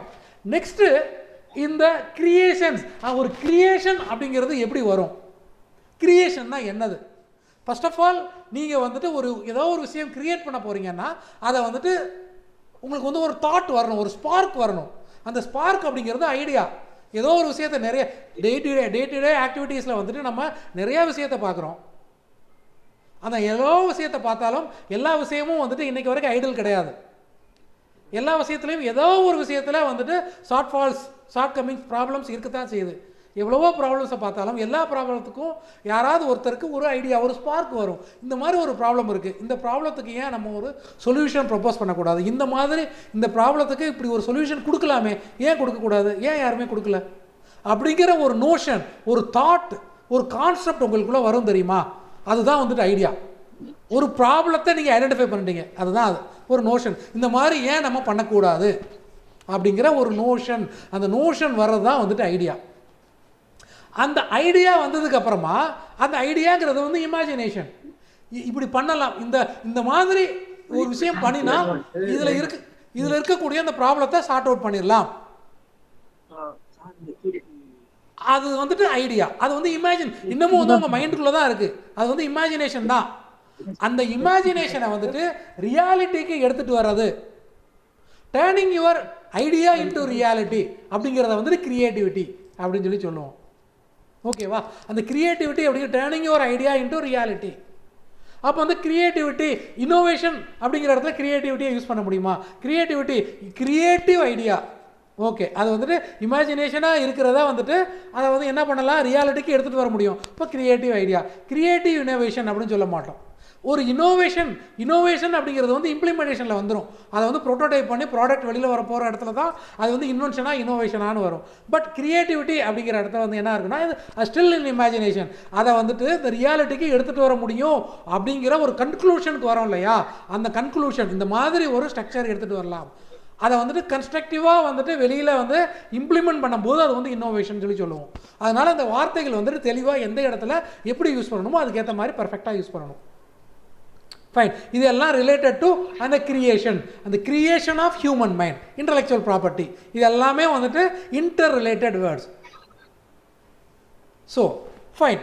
இப்போ வந்துட்டு இது வரைக்கும் ஜெனரிக்காக வந்துட்டு இன்டலெக்சுவல் ப்ராப்பர்ட்டி அப்படின்னு சொல்லிட்டோம். அந்த கிரியேட்டிவிட்டி, அந்த கிரியேஷன்ஸ் அப்படிங்கிறது வந்துட்டு என்னென்ன டைப் ஆஃப் கிரியேஷன்ஸ்லாம் இருக்கலாம். ஃபார் எக்ஸாம்பிள், நம்ம மனசுலேருந்து வரக்கூடிய ஐடியா, அந்த ஐடியா வந்துட்டு அந்த கிரியேஷன் வந்துட்டு என்ன ஃபார்மாக வேணாலும் இருக்கலாம். அந்த ஃபார்ம் என்ன ஃபார்ம் அப்படின்னு சொல்லி எடுத்துக்கிட்டோம்னா, ஒரு போயட் அப்படி இருக்கார், ஒரு போயட் அப்படின்னு சொல்லியாச்சுன்னா அவர் வந்துட்டு ஒரு போயம் எழுதுவார். ஒரு சிங்கர், அவர் நல்லா பாடுவார். ஒரு சினிமோட்டோகிராஃபர் ஒரு வீடியோகிராஃபர், ஒரு சினிமோட்டோகிராஃபர் அப்படிங்கிற வந்து ஒரு சினிமா அந்த இடத்துல வந்துட்டு ஒரு வீடியோகிராஃபர் அவர் வீடியோ பண்ணிகிட்டு இருக்காரு. அதே மாதிரி ஒரு சிங்கர் அவர் பாடுறாரு. அதே மாதிரி ஒரு ஆர்டிஸ்ட் அவர் நல்லா படம் வரைகிறாரு. ஒரு ஃபோட்டோகிராஃபர் நல்லா ஃபோட்டோ எடுக்கிறாரு. ஒரு ஆத்தர் ஒரு வந்துட்டு ஒரு கதையாசிரியர் அவர் நல்ல கதை எழுதுறாரு. Subject matter expert, for example ஒரு ஃபேக்கல்ட்டி இன் ஃபிசிக்ஸ், அவர் வந்து ஃபிசிக்ஸில் ஒரு டாபிக் ஒரு தெர்மோடைனமிக்ஸ், அந்த தெர்மோடைனமிக்ஸை பற்றின ஒரு சப்ஜெக்ட் ஒரு புக் எழுதுறாரு. மெக்கானிக்ஸில் வந்துட்டு ஃப்ளூயிட் தெர்மோடைனமிக்ஸ். அப்போ ஒரு டாபிக் எடுத்துகிட்டா அந்த டாப்பிக்கில் ஒரு எக்ஸ்பர்ட் வந்துட்டு ஒரு புக்கு எழுதுறாரு அப்படின்னு சொல்லியாச்சுன்னா அதுவும் அவரோட கிரியேஷன் தான். ஓகே, அந்த கிரியேஷன் அப்படிங்கிறது எதுவாக வேணாலும் இருக்கலாம். அது வந்து ஆர்டிஸ்டிக் ஒர்க்காக இருக்கலாம், லிட்ரரி ஒர்க்காக இருக்கலாம், வீடியோகிராஃபியாக இருக்கலாம், சினிமோட்டோகிராஃபியாக இருக்கலாம், what ever may be the creation, அது ஒரு டைப் ஆஃப் கிரியேஷன். அதே மாதிரி டெக்னாலஜி அப்படின்னு சொல்லி வரும்போது அந்த டெக்னாலஜியில் வந்துட்டு 2 டைப் வரும். ஒன்று வந்துட்டு ப்ராடக்ட் ஆர் ப்ராசஸ். ஒரு டெக்னாலஜியை வச்சுக்கிட்டு ஏதாவது ஒரு டிவைஸ், ஏதாவது ஒரு மிஷின், ஏதாவது ஒரு அப்பேரட்டஸ் அப்படின்னு பண்ணிங்கன்னா அந்த அப்பேரட்டஸ்ங்கிறது ப்ராடக்ட். அந்த apparatus how it is going to constructively made and how it is going to work அப்படிங்கிறது டெக்னாலஜி. அந்த டெக்னாலஜியாக இருக்கலாம். இதுவே வந்துட்டு ஏதாவது ஒரு காம்போசிஷன், ஒரு காம்பவுண்ட், பயோடெக் இருக்குது, ஒரு ஃபார்மா இருக்குது, ஒரு கெமிஸ்ட்ரி இருக்குது, கெமிஸ்ட்ரியில் வந்துட்டு ஒரு நியூ காம்பவுண்ட் பண்ணுறீங்க, இல்லாட்ட ஒரு நியூ அலாய் கண்டுபிடிச்சிருக்கீங்க. அந்த அலாய் அப்படின்னு சொல்லி வரும்போது அந்த process of preparing the alloy, அங்கே வந்துட்டு அந்த அலாய்ங்கிறது ப்ராடக்ட்டு, அந்த process of synthesizing the alloy, process of preparing the alloy அப்படிங்கிறது வந்துட்டு ஒரு ப்ராசஸ். அது வந்துட்டு கண்ணுக்கு தெரியாது, அது வந்து ப்ராடக்ட் கிடையாது. அப்போ அதே மாதிரி ஒரு வந்துட்டு என்ன சொல்கிறோம் அப்படின்னு சொல்லியாச்சுன்னா ஒரு மெத்தட் ஆஃப் ஒர்க்கிங், இதெல்லாம் வந்துட்டு ப்ராசஸ். ஒரு டெக்னாலஜி அப்படிங்கிறது ஒரு ப்ராடக்டாக இருக்கலாம், ஒரு ப்ராசஸாக இருக்கலாம். அந்த ப்ராடக்ட் அந்த ப்ராசஸ் அதுவுமே வந்து ஒரு கிரியேஷன் தான். அந்த கிரியேஷனுக்கும் வந்துட்டு ஒரு ப்ரொடக்ஷன் எடுக்கலாம். அதே மாதிரி ஏதோ ஒரு ப்ராடக்ட் பண்ணியிருக்கீங்க, ஒரு ஆர்டிக்கிள், அந்த ஆர்டிக்கிள் அப்படிங்கிறது எனி ப்ராடக்ட். அந்த ப்ராடக்ட் வந்துட்டு இந்த மாதிரி ஒரு ஷேப்பில் இருக்கும். ஃபார் எக்ஸாம்பிள் ஒரு சேர் இருக்குது, ஒரு பாட்டில் இருக்குது, ஒரு மிஷின் இருக்குது, அந்த சேர், அந்த சோஃபா, அதெல்லாம் வந்துட்டு இந்த மாதிரி ஒரு ஆர்டிஸ்டிக் லுக் அண்ட் ஃபீல் கொடுக்கும். என்னோட 2 வீலர் இருக்குது, இந்த 2 வீலர் வந்து லுக் அண்ட் ஃபீல் இந்த மாதிரி பண்ணியிருக்கேன். இல்லாட்டின்னா அந்த 2 வீலரோட ஒரு பர்டிகுலர் பார்ட், ஹெட்லைட் இல்லை டெயில் லேம்ப், இது வந்துட்டு ஒரு டிஃப்ரெண்ட் லுக் அண்ட் ஃபீலில் கொடுக்குறேன். கார் இருக்குது, ஓவரால் கார் வந்து இந்த மாதிரி லுக் அண்ட் ஃபீலில் இருக்குது, அதோட பாடி வந்து இப்படி ஸ்ட்ரக்சர் பண்ணியிருக்கேன். அதே மாதிரி அதில் வந்துட்டு அந்த ஹெட் லேம்ப் இந்த மாதிரி டிசைன் பண்ணியிருக்கேன். ஒரு ஆர்டிக்கிள், அந்த ஆர்டிக்கிளோட பார்ட்ஸ் அது வந்துட்டு எப்படி இருக்கும் அப்படிங்கிற அந்த ஏஸ்தெட்டிக் லுக் அண்ட் ஃபீல், அதுவும் வந்து ஒரு கிரியேட்டிவிட்டி தான். இப்படி டிஃப்ரெண்ட் அந்த கிரியேட்டிவிட்டி அப்படிங்கிறது வந்துட்டு என்ன ஃபார்மில் வேணாலும் இருக்கலாம். அந்த ஃபார்ம் எந்த ஃபார்மில் உங்கள் கிரியேட்டிவிட்டி இருக்குதோ அந்த ஃபார்முக்கு ஏற்ற மாதிரி அந்த இன்டெலெக்சுவல் ப்ராப்பர்ட்டி அப்படிங்கிறத வந்துட்டு டிஃப்ரெண்ட் கேட்டகரைஸ் பண்ணி வச்சுருக்காங்க. Different types of intellectual property அப்படிங்கிறத வந்துட்டு கேட்டகரைஸ் பண்ணி வச்சுருக்கோம். ஸோ அதில் என்னென்ன டைப்ஸ் ஆஃப் இன்டெலெக்சுவல் ப்ராப்பர்ட்டிலாம் இருக்குதுன்னு சொல்லியாச்சுன்னா, first one is patent, second one is industrial design, third one is trademark and fourth one is copyright. இது வந்து எக்ஸ்க்ளூசிவ் லிஸ்ட் கிடையாது. இது வந்துட்டு limited major important type of IP மட்டும்தான் உங்களுக்கு சொல்கிறேன். இதுவும் போக இன்னும் ஒரு 4 இருக்குது, பட் வந்து அது வந்து இன்னும் காம்ப்ளெக்ஸாக இருக்கும். இதுதான் வந்துட்டு கோர் டைப்ஸ். இந்த கோர் டைப்ஸை பற்றி புரிஞ்சுக்கிட்டாலே வந்துட்டு one can able to understand what is intellectual property rights. So இப்போ வந்துட்டு அந்த கிரியேஷன் வந்து எப்படிலாம் இருக்கணும்னு சொல்லி சொன்னேன். அந்த எப்படிலாம் இருக்கணும்னு சொன்னதை வச்சுக்கிட்டு அதில் இருக்கிற ஒரு டைப் ஒரு கேட்டகரியும் வந்துட்டு இதில் இருக்கக்கூடிய ஒரு டைப்புள்ள ஃபிட் ஆகும். ஃபார் எக்ஸாம்பிள் நான் சொன்னேன், ஒரு ப்ராடக்டாக இருக்கலாம், ஒரு ப்ராப்பர்ட்டியாக, ஒரு ப்ராசஸாக இருக்கலாம். அந்த டெக்னிக்காலிட்டிஸ் அப்படிங்கிறதெல்லாம் இப்போ நான் சொன்ன மாதிரி patents, industrial design, trademark and copyrights, இதுதான் வந்துட்டு 4 major type of intellectual property rights நம்ம வந்துட்டு எடுத்துக்கலாம். ஒரு லீகலாக கவர்மெண்ட்லேருந்து நமக்கு கிடைக்கக்கூடிய rights on our IP. Rights on IP, பேட்டன்ஸ்னு ஒரு ரைட்ஸ் கிடைக்கும், இண்டஸ்ட்ரியல் டிசைன் ஒரு ரைட்ஸ் கிடைக்கும், ட்ரேட்மார்க்ஸ்னு ஒரு ரைட்ஸ் கிடைக்கும், காப்பிரைட்னு ஒரு ரைட்ஸ் கிடைக்கும். அப்போது நம்மளோட கிரியேஷன் எந்த டைப்புக்குள்ளே வருது அப்படிங்கிறத நம்ம ஐடென்டிஃபை பண்ணணும். அப்படி ஐடென்டிஃபை பண்ணணும்னு சொல்லியாச்சுன்னா இந்த பேட்டன்ட்னா என்ன, டிசைன்னா என்ன, ட்ரேட்மார்க்னா என்ன, காப்பிரைட்னா என்னன்னு தெரிஞ்சதுன்னா அந்த கிரியேஷன், நம்மளோட கிரியேஷன் இது எதுக்குள்ளே வரும் அப்படிங்கிறத கண்டுபிடிச்சிடலாம். நீங்கள் கிரியேட் பண்ணக்கூடிய ஒரு விஷயம் டெக்னாலஜி ஓரியன்டாக இருக்குது. ஒரு ப்ராடக்ட், ஒரு மெஷின், ஒரு அப்பேரட்டஸ், ஒரு டிவைஸ், இல்லாட்டினா ப்ராசஸ், அப்படின்னு இருக்குது, அந்த டெக்னிக்காலிட்டி இருக்குது அப்படின்னு சொல்லியாச்சுன்னா அந்த டெக்னிக்காலிட்டி அந்த டெக்னாலஜியை வந்துட்டு பேட்டன்ட் அப்படிங்கிற விஷயத்தில் வந்து ப்ரொடெக்ட் பண்ணுவீங்க. Patent protects how something works but not how it looks. ஒரு விஷயம் அது வந்துட்டு அது ஒரு பிகைன் த டெக்னிக்காலிட்டி பிஹைண்ட் சம்திங். ஒரு மிஷின் இருக்குது, ஒரு டிவைஸ் இருக்குது, ஒரு அப்பாரட்டஸ் இருக்குன்னா அந்த டெக்னிக்காலிட்டி அப்படிங்கிறது அது எப்படி கன்ஸ்ட்ரக்ட் பண்ண போகிறோம், அது எப்படி ஒர்க் ஆகும், அது என்ன டெக்னாலஜியில் ஒர்க் ஆகும் அப்படிங்கிறது எல்லாம் சேர்த்தது வந்துட்டு பேட்டன்ட். அதே மாதிரி நான் ஆல்ரெடி சொன்ன மாதிரி ஒரு அலாய் பண்ணுறீங்கன்னா அந்த அலாயில் வந்துட்டு என்னென்ன மெட்டீரியல்ஸ் நீங்கள் சேர்க்குறீங்க, என்னென்ன ப்ரொபோர்ஷனில் சேர்க்குறீங்க, அது என்ன ப்ராசஸில் ப்ரிப்பேர் பண்ணுறீங்க, அதுக்கு என்னென்ன கேரக்டரிஸ்டிக்ஸ்லாம் இருக்குது, எங்கெல்லாம் யூஸ் பண்ணலாம், இந்த டெக்னிக்காலிட்டி சேர்த்து அந்த அலாய்ங்கிற ப்ராடக்ட்டையும் சேர்த்து பேட்டன்ட் பண்ணுவீங்க.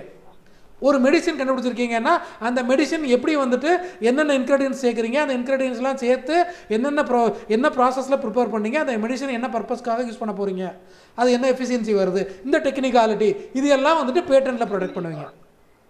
இந்த டெக்னிக்காலிட்டி பிகைன் சம்திங் அப்படிங்கிறத வந்துட்டு உங்களோட கிரியேஷனில் ஏதாவது டெக்னிக்காலிட்டிஸ் இருந்ததுன்னா, டெக்னாலஜிஸ் இருந்ததுன்னா அது எல்லாத்தையும் வந்து பேட்டன்ட்டில் ப்ரொடெக்ட் பண்ணுவீங்க. அது வந்து ஃபர்ஸ்ட் கைண்ட்.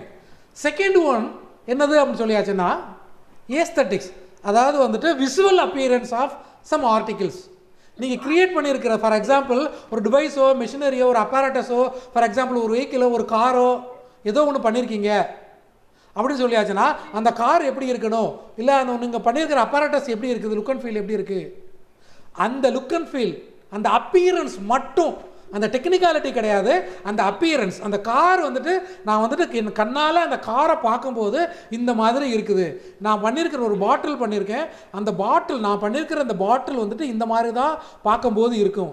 அந்த external appearance of that article. அந்த ஆர்டிக்கிள் அப்படிங்கிறது வந்துட்டு டேஞ்சிபிள் ப்ராடக்ட்.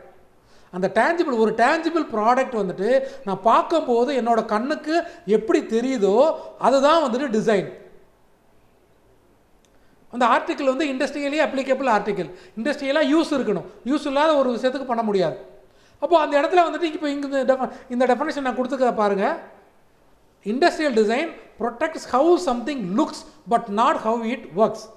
பேட்டன்ட்டோட ரிவர்ஸ். பேட்டன்ட் என்னதுன்னு சொல்லியாச்சுன்னா how something works but not how it looks. அங்கே அது எப்படி ஒர்க் ஆகுங்கிறத மட்டும் பேட்டன்ட்டில் ப்ரொடெக்ட் பண்ணலாம், அது எப்படி நம்ம கண்ணுக்கு தெரியும் அப்படிங்கிறத டிசைனில் ப்ரொடெக்ட் பண்ணலாம். இது ரெண்டும் வந்துட்டு ஒன்றுக்கு ஒன்று கான்ட்ரா. ஒன்று வந்து டெக்னாலஜியை ப்ரொடெக்ட் பண்ணோம், இன்னொன்று வந்து ஏஸ்தட்டிக்னஸ் அதோட லுக் அண்ட் ஃபீலை மட்டும் ப்ரொடெக்ட் பண்ணுறது வந்து இண்டஸ்ட்ரியல் டிசைன். Okay fine. இப்போது நீங்கள் வந்து ஒரு க்ரியேட்டிவிட்டி பண்ணிட்டீங்க, அந்த க்ரியேட்டிவிட்டியில் ஒரு டெக்னாலஜி இருக்குது, அந்த டெக்னாலஜியை பேட்டன்ட்டில் ப்ரொடெக்ட் பண்ணிட்டீங்க. அந்த ப்ராடக்ட் அந்த ஆர்டிக்கிள் அது எப்படி ஒருத்தர் கண்ணுக்கு தெரியும் அப்படிங்கிற அந்த அப்பியரன்ஸை வந்துட்டு விசுவல் அப்பியரன்ஸை வந்து இண்டஸ்ட்ரியல் டிசைனை ப்ரொடெக்ட் பண்ணிட்டீங்க. ஃபைன். அடுத்து அந்த டெக்னாலஜிக்கு நீங்கள் ஒரு பேர் கொடுக்க போகிறீங்க. அந்த டெக்னாலஜிக்கு நீங்கள் ஒரு பேர் கொடுத்து மார்க்கெட்டில் சேல் பண்ண போகிறீங்க. அப்போது அந்த பேர் the name what you are going to use to commercialise the product in the market அப்படிங்கிற இடத்துல அந்த நேம் அந்த வந்து பிராண்ட் அப்படின்னு சொல்லி சொல்லுவோம். பிராண்ட் நேம் இல்லை பிஸ்னஸோட நேமும் பிராண்ட் நேம் தான். ஃபார் எக்ஸாம்பிள் நான் வந்துட்டு லீகல் ரிலேட்டட் சர்வீசஸ் கொடுக்குறேன், நான் வந்து சர்வீஸ் செக்டாரில் இருக்கேன். அந்த லீகல் ரிலேட்டட் சர்வீஸ் கொடுக்குற என்னோட கம்பெனியோட நேம் வந்து குவாட்ரிகா. குவாட்ரிகாங்கிறது என்னோட பிராண்ட் நேம். நான் கொடுக்கக்கூடிய சர்வீஸ் எல்லாமே வந்துட்டு குவாட்ரிகா அப்படிங்கிற நேமில் தான் சர்வீஸ் கொடுக்குறேன். அந்த குவாட்ரிகா அப்படிங்கிற நேமில் தான் வந்துட்டு என் பிஸ்னஸை ரன் பண்ணுறேன். அந்த குவாட்ரிகாங்கிற நேமில் தான் எல்லா அக்கௌண்டிங் எல்லாமே வந்து ஹேண்டில் பண்ணுறேன். ஸோ குவாட்ரிகாங்கிறது என்னோட பிராண்ட் நேம். அந்த குவாட்ரிகாங்கிறது வந்து என்னோட கிரியேஷன்.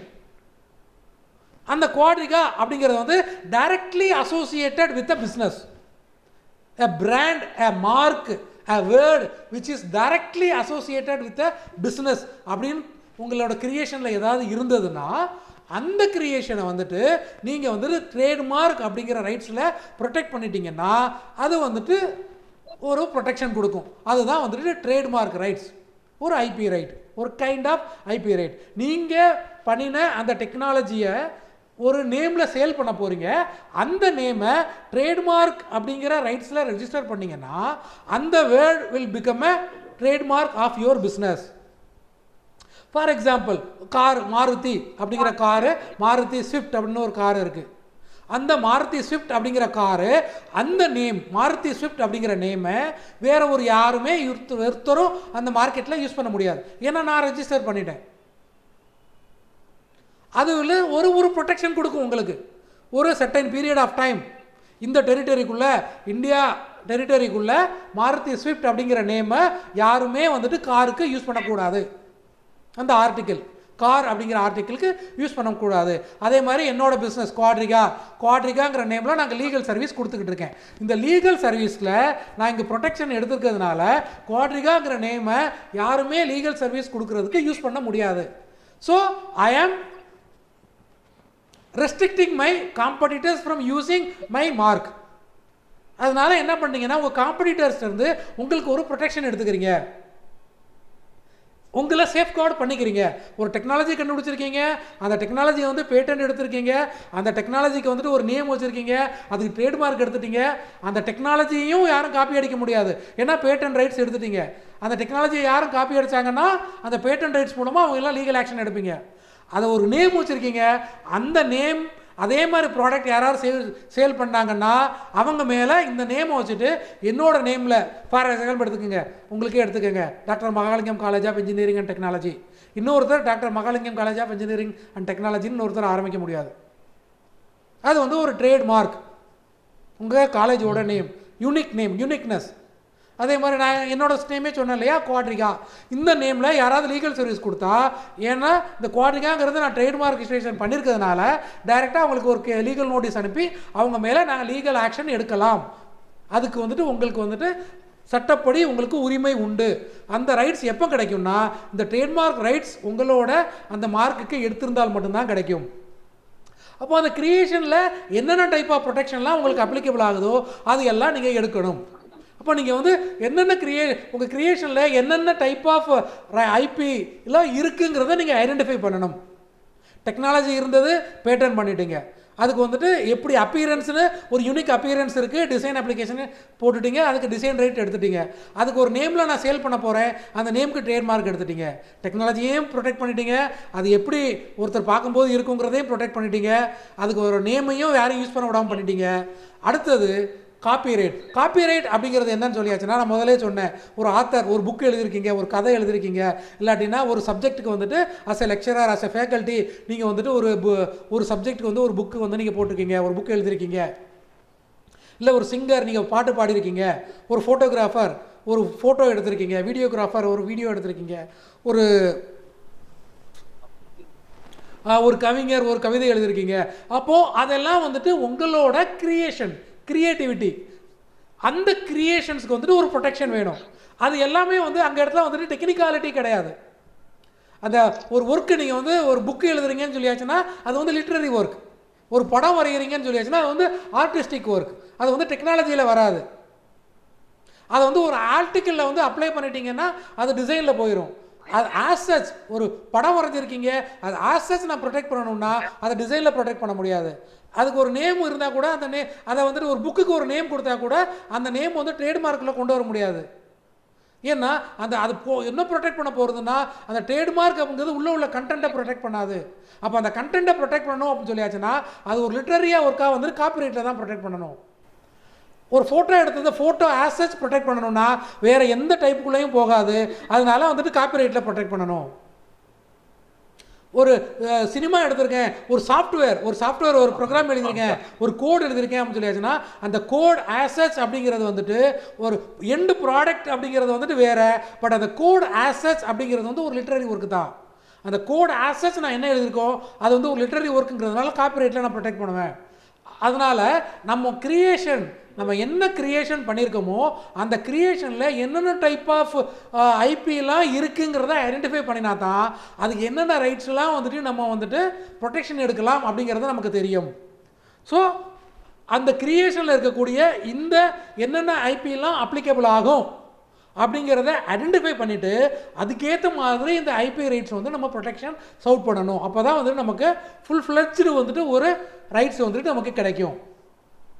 ரைட். இப்போ வந்துட்டு ஐபினா என்ன, ஐபிஆர்னா என்னென்ன டைப் ஆஃப் ஐபிலாம் இருக்குது, அதை வந்து எப்படி வந்து ஐடென்டிஃபை பண்ணலாம், ஃபைன்.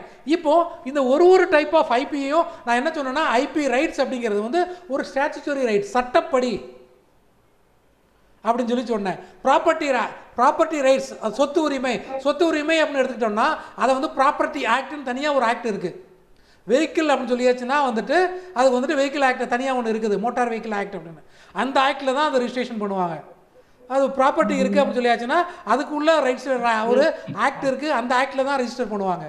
அதே மாதிரி இந்த இன்டெலெக்சுவல் ப்ராப்பர்ட்டி அப்படிங்கிறத எப்படி ரிஜிஸ்டர் பண்ணுறது? அது பேட்டன்ட்னு கண்டுபிடிச்சிட்டேன், அது வந்து ட்ரேட்மார்க்னு கண்டுபிடிச்சிட்டேன், அது வந்து காப்பிரைட்னு கண்டுபிடிச்சிட்டேன், இண்டஸ்ட்ரியல் டிசைன்னு கண்டுபிடிச்சிட்டேன். அது வந்துட்டு எந்த சட்டப்படி நான் வந்துட்டு ப்ரொடெக்ஷன் எடுக்கிறது? இதை வந்துட்டு இந்த பர்டிகுலர் ரைட் தான் இது அப்படிங்கிறத சட்டப்படி எப்படி தீர்மானிக்கிறாங்க? அது வந்து இந்த ரைட்ஸ் கொடுக்கலாமா இல்லையா அப்படிங்கிற கண்டிஷன்ஸ் வந்துட்டு எங்கே சொல்லியிருக்காங்க? அதை வந்துட்டு எப்படி அதை வந்துட்டு கொடுக்கலாமா இல்லையா அப்படிங்கிறதெல்லாம் எங்கே சொல்லியிருக்காங்க அப்படின்னா, அதுக்குன்னு வந்துட்டு தனியாக வந்து ஒரு நாட்டிலையுமே இந்த ஒரு ரைட்ஸ்க்கும் வந்துட்டு தனித்தனியாக சட்டம் வச்சுருப்பாங்க, லா ஆக்ட் அப்படின்னு சொல்லி சொல்லுவோம். அதே மாதிரி இந்தியாவில் பேட்டன்ஸ் அப்படிங்கிற ரைட்ஸ் நீங்கள் எடுக்கணும்னா அதுக்குன்னு தனியாக ஒரு ஆக்ட் இருக்குது, லா இருக்குது. அது என்னன்னா தி பேட்டன்ஸ் ஆக்ட்ஸ் 1970. இந்த சட்டம், இந்த ஆக்டில் சொல்லியிருப்பாங்க இந்த மாதிரி கண்டிஷன்ஸ் எல்லாம் சாட்டிஸ்ஃபை பண்ணினா இதுக்கு வந்து நீங்கள் பேட்டன்ட் எடுக்கலாம், இந்த மாதிரி அப்ளை பண்ணணும். இந்த மாதிரி அப்ளை பண்ணியாச்சுன்னா இந்த பர்டிகுலர் டிபார்ட்மெண்ட் வந்து நீங்கள் கொடுத்த அப்ளிகேஷனை வந்து ஸ்க்ரூட்டனைஸ் பண்ணி whether this subject is eligible for granting patent or not அப்படிங்கிறத ஸ்டடி பண்ணிவிட்டு அதுக்கப்புறமா உங்களுக்கு வந்து ரைட்ஸ் கொடுப்பாங்க. அப்படி ரைட்ஸ் கொடுத்துட்டாங்கன்னா உங்களுக்கு வந்துட்டு இந்த பேட்டன்ட் ரைட்ஸ் அப்படிங்கிறது வந்துட்டு அந்த டேட் ஆஃப் அப்ளிகேஷன்லேருந்து 20 வருஷத்துக்கு உங்களுக்கு ப்ரொடெக்ஷன் கிடைக்கும். ஸோ அந்த கிரியேஷன் நீங்கள் பண்ணி முடிச்சதுக்கப்புறமா நீங்கள் அந்த அப்ளிகேஷன் அப்ளை பண்ணினதுலேருந்து அந்த அப்ளிகேஷன் ஃபைல் பண்ண டேட்லேருந்து கிராண்ட் பண்ணதுக்கப்புறமா தான், கிராண்ட் பண்ணுறதுக்கு முன்னாடி இல்லை, ஒன்ஸ் அந்த பேட்டன்ட் ரைட்ஸ் கிராண்ட் ஆகிடுச்சுன்னா அப்ளை பண்ண டேட்டில் இருந்து 20 வருஷத்துக்கு நீங்கள் தான் வந்துட்டு exclusive owner within the territory of India. அதனால் அந்த பேட்டன்ட் ரைட்ஸ் எந்த டெக்னாலஜிக்கு வச்சுருக்கீங்களோ அந்த டெக்னாலஜிக்கு இந்தியா டெரிட்டரிக்குள்ள வேறு யாரும் அந்த டெக்னாலஜியை காப்பி பண்ண முடியாது.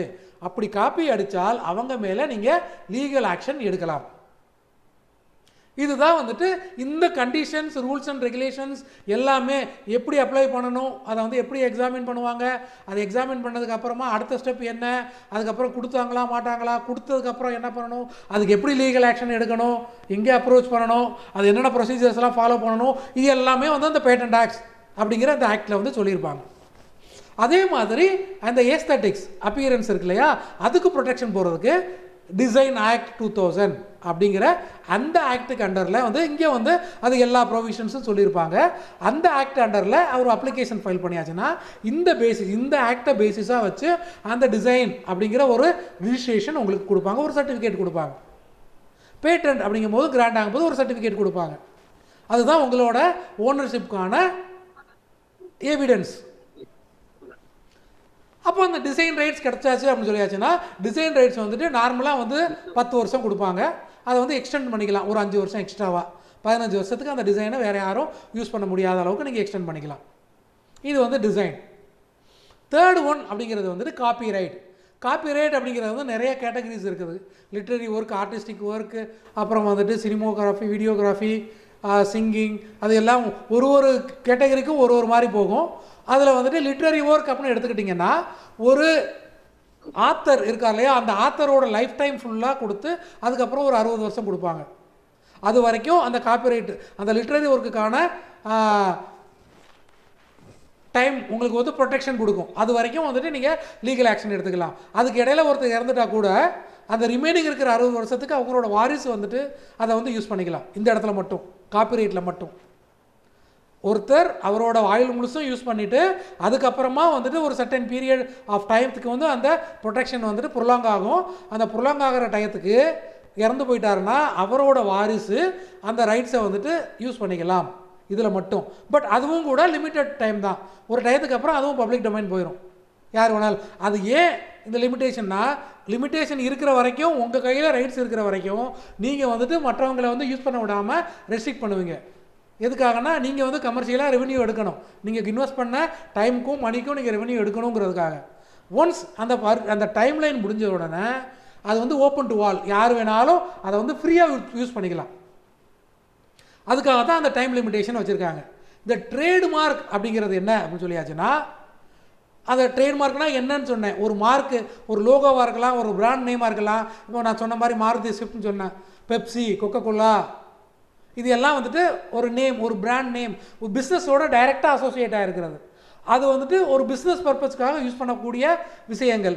அதையெல்லாம் வந்துட்டு ட்ரேட்மார்க் ஆக்டில் வந்து ரெஜிஸ்டர் பண்ணுவாங்க. எதெல்லாம் வந்துட்டு ட்ரேட்மார்க்கில் ரெஜிஸ்டர் பண்ணலாம், எதெல்லாம் பண்ணக்கூடாது, எப்படி ரெஜிஸ்டர் பண்ணணும், எப்படி பண்ணக்கூடாது. ஒரு மெடிசன் இருக்குன்னா ஒரு மெடிசனுக்கு ஒரு யூனிக் நேம் இருக்கும். ஒரு கார் இருக்குன்னா ஒரு காருக்கும் ஒரு யூனிக் நேம். எந்த ப்ராடக்ட் எடுத்தாலும் ஒரு ப்ராடக்ட்டுக்கும் டிஸ்டிங்விஷ் பண்ணுறதுக்காக தனித்தனியாக நேம் இருக்கும். அதை வந்து யாரும் காப்பி அடிக்கக்கூடாதுன்னு சொல்லியாச்சுன்னா அதை வந்து இந்த ட்ரேட்மார்க் அப்படிங்கிற இந்த ஆக்டுக்கு அண்டரில் ரெஜிஸ்டர் பண்ணிட்டீங்கன்னா உங்களுக்கு வந்து லீகல் ப்ரொடெக்ஷன் கொடுக்கும்.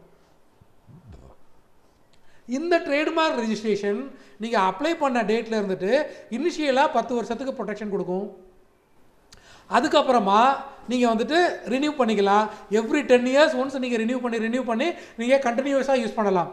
ரினியூ பண்ணாமல் விட்டுட்டாலோ இல்லாட்டினா கண்டினியூஸாக ஒரு 5 வருஷம் கமர்ஷியலில் நீங்கள் யூஸ் பண்ணாட்டோ இந்த மார்க் வந்துட்டு பப்ளிக் டொமைனுக்கு போயிடும்.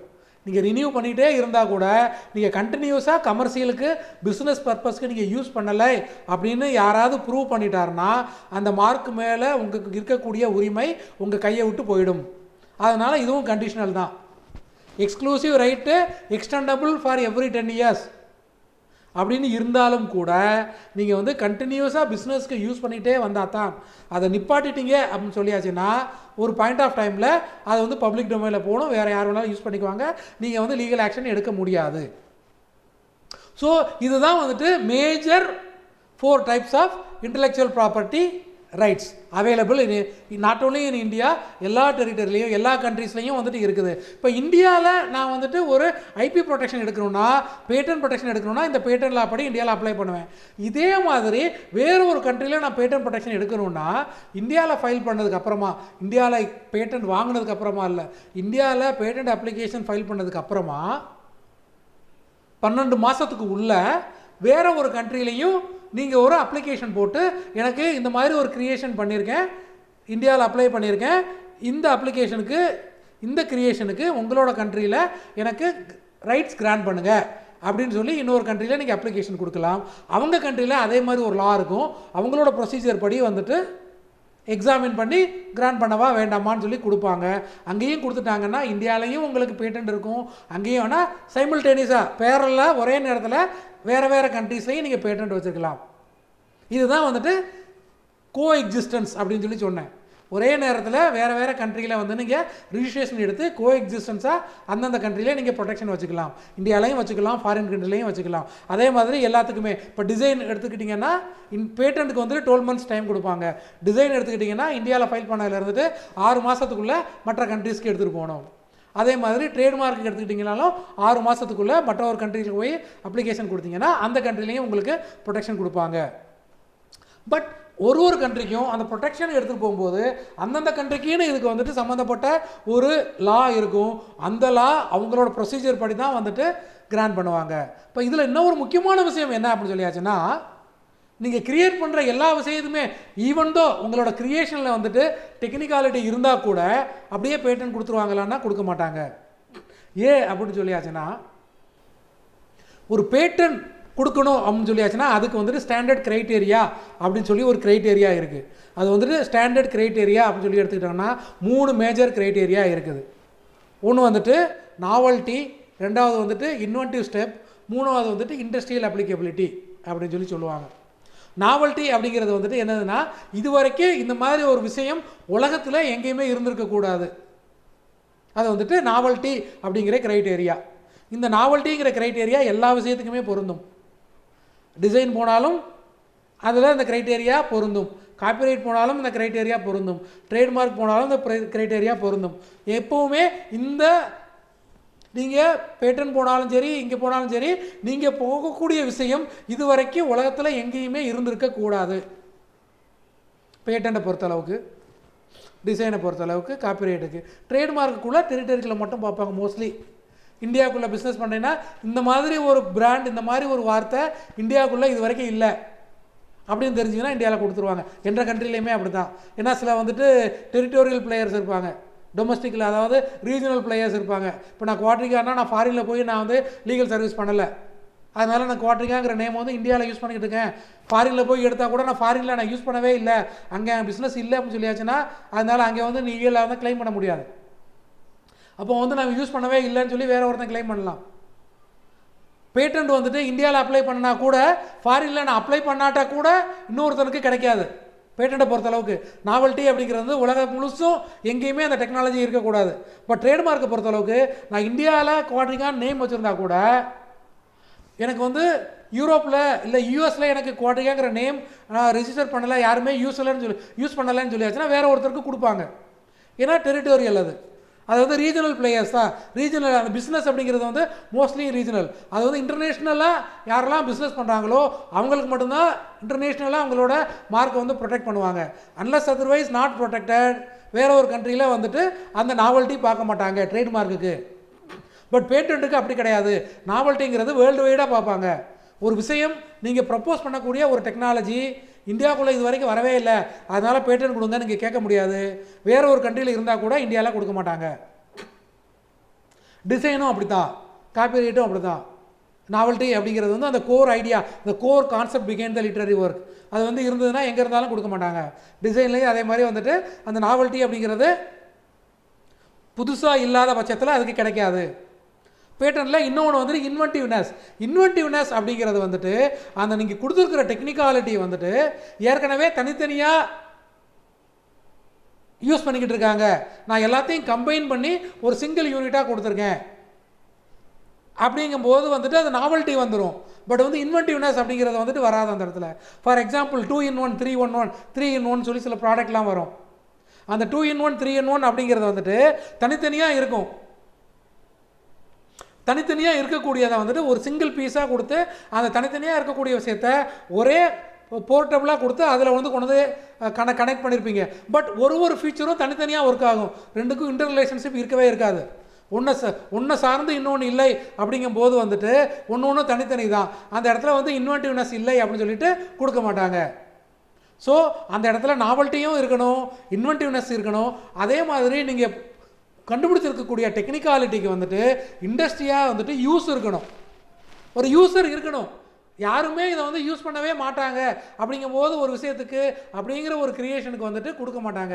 அதே மாதிரி சட்டப்படி குற்றம் அப்படிங்கிற ஒரு சில விஷயத்துக்கு இப்போ இன்வென்ஷனுக்கு வந்து பேட்டன்ட் வந்து கொடுக்க மாட்டாங்க. ஃபார் எக்ஸாம்பிள் கேம்பிளிங் மிஷின், அதே மாதிரி ஒரு வெல் எஸ்டாப்ளிஷ்டு லா இருக்குதுன்னு சொல்லியாச்சுன்னா அந்த லாவுக்கு கான்ட்ரரியாக ஏதாவது கண்டுபிடிச்சிருக்கீங்க அப்படின்னு சொல்லியாச்சுன்னா இதுக்கு வந்து பாசிபிளே இல்லை அப்படிங்கிற ஒரு விஷயத்துக்கு கொடுக்க மாட்டாங்க. கேம்பிளிங் வந்து இந்தியாவில் வந்துட்டு சட்டப்படி குற்றம், அதுக்கு வந்து கொடுக்க மாட்டாங்க. அதே மாதிரி உயிர் வதை பண்ணுறது வந்துட்டு குற்றம் இந்தியாவில்.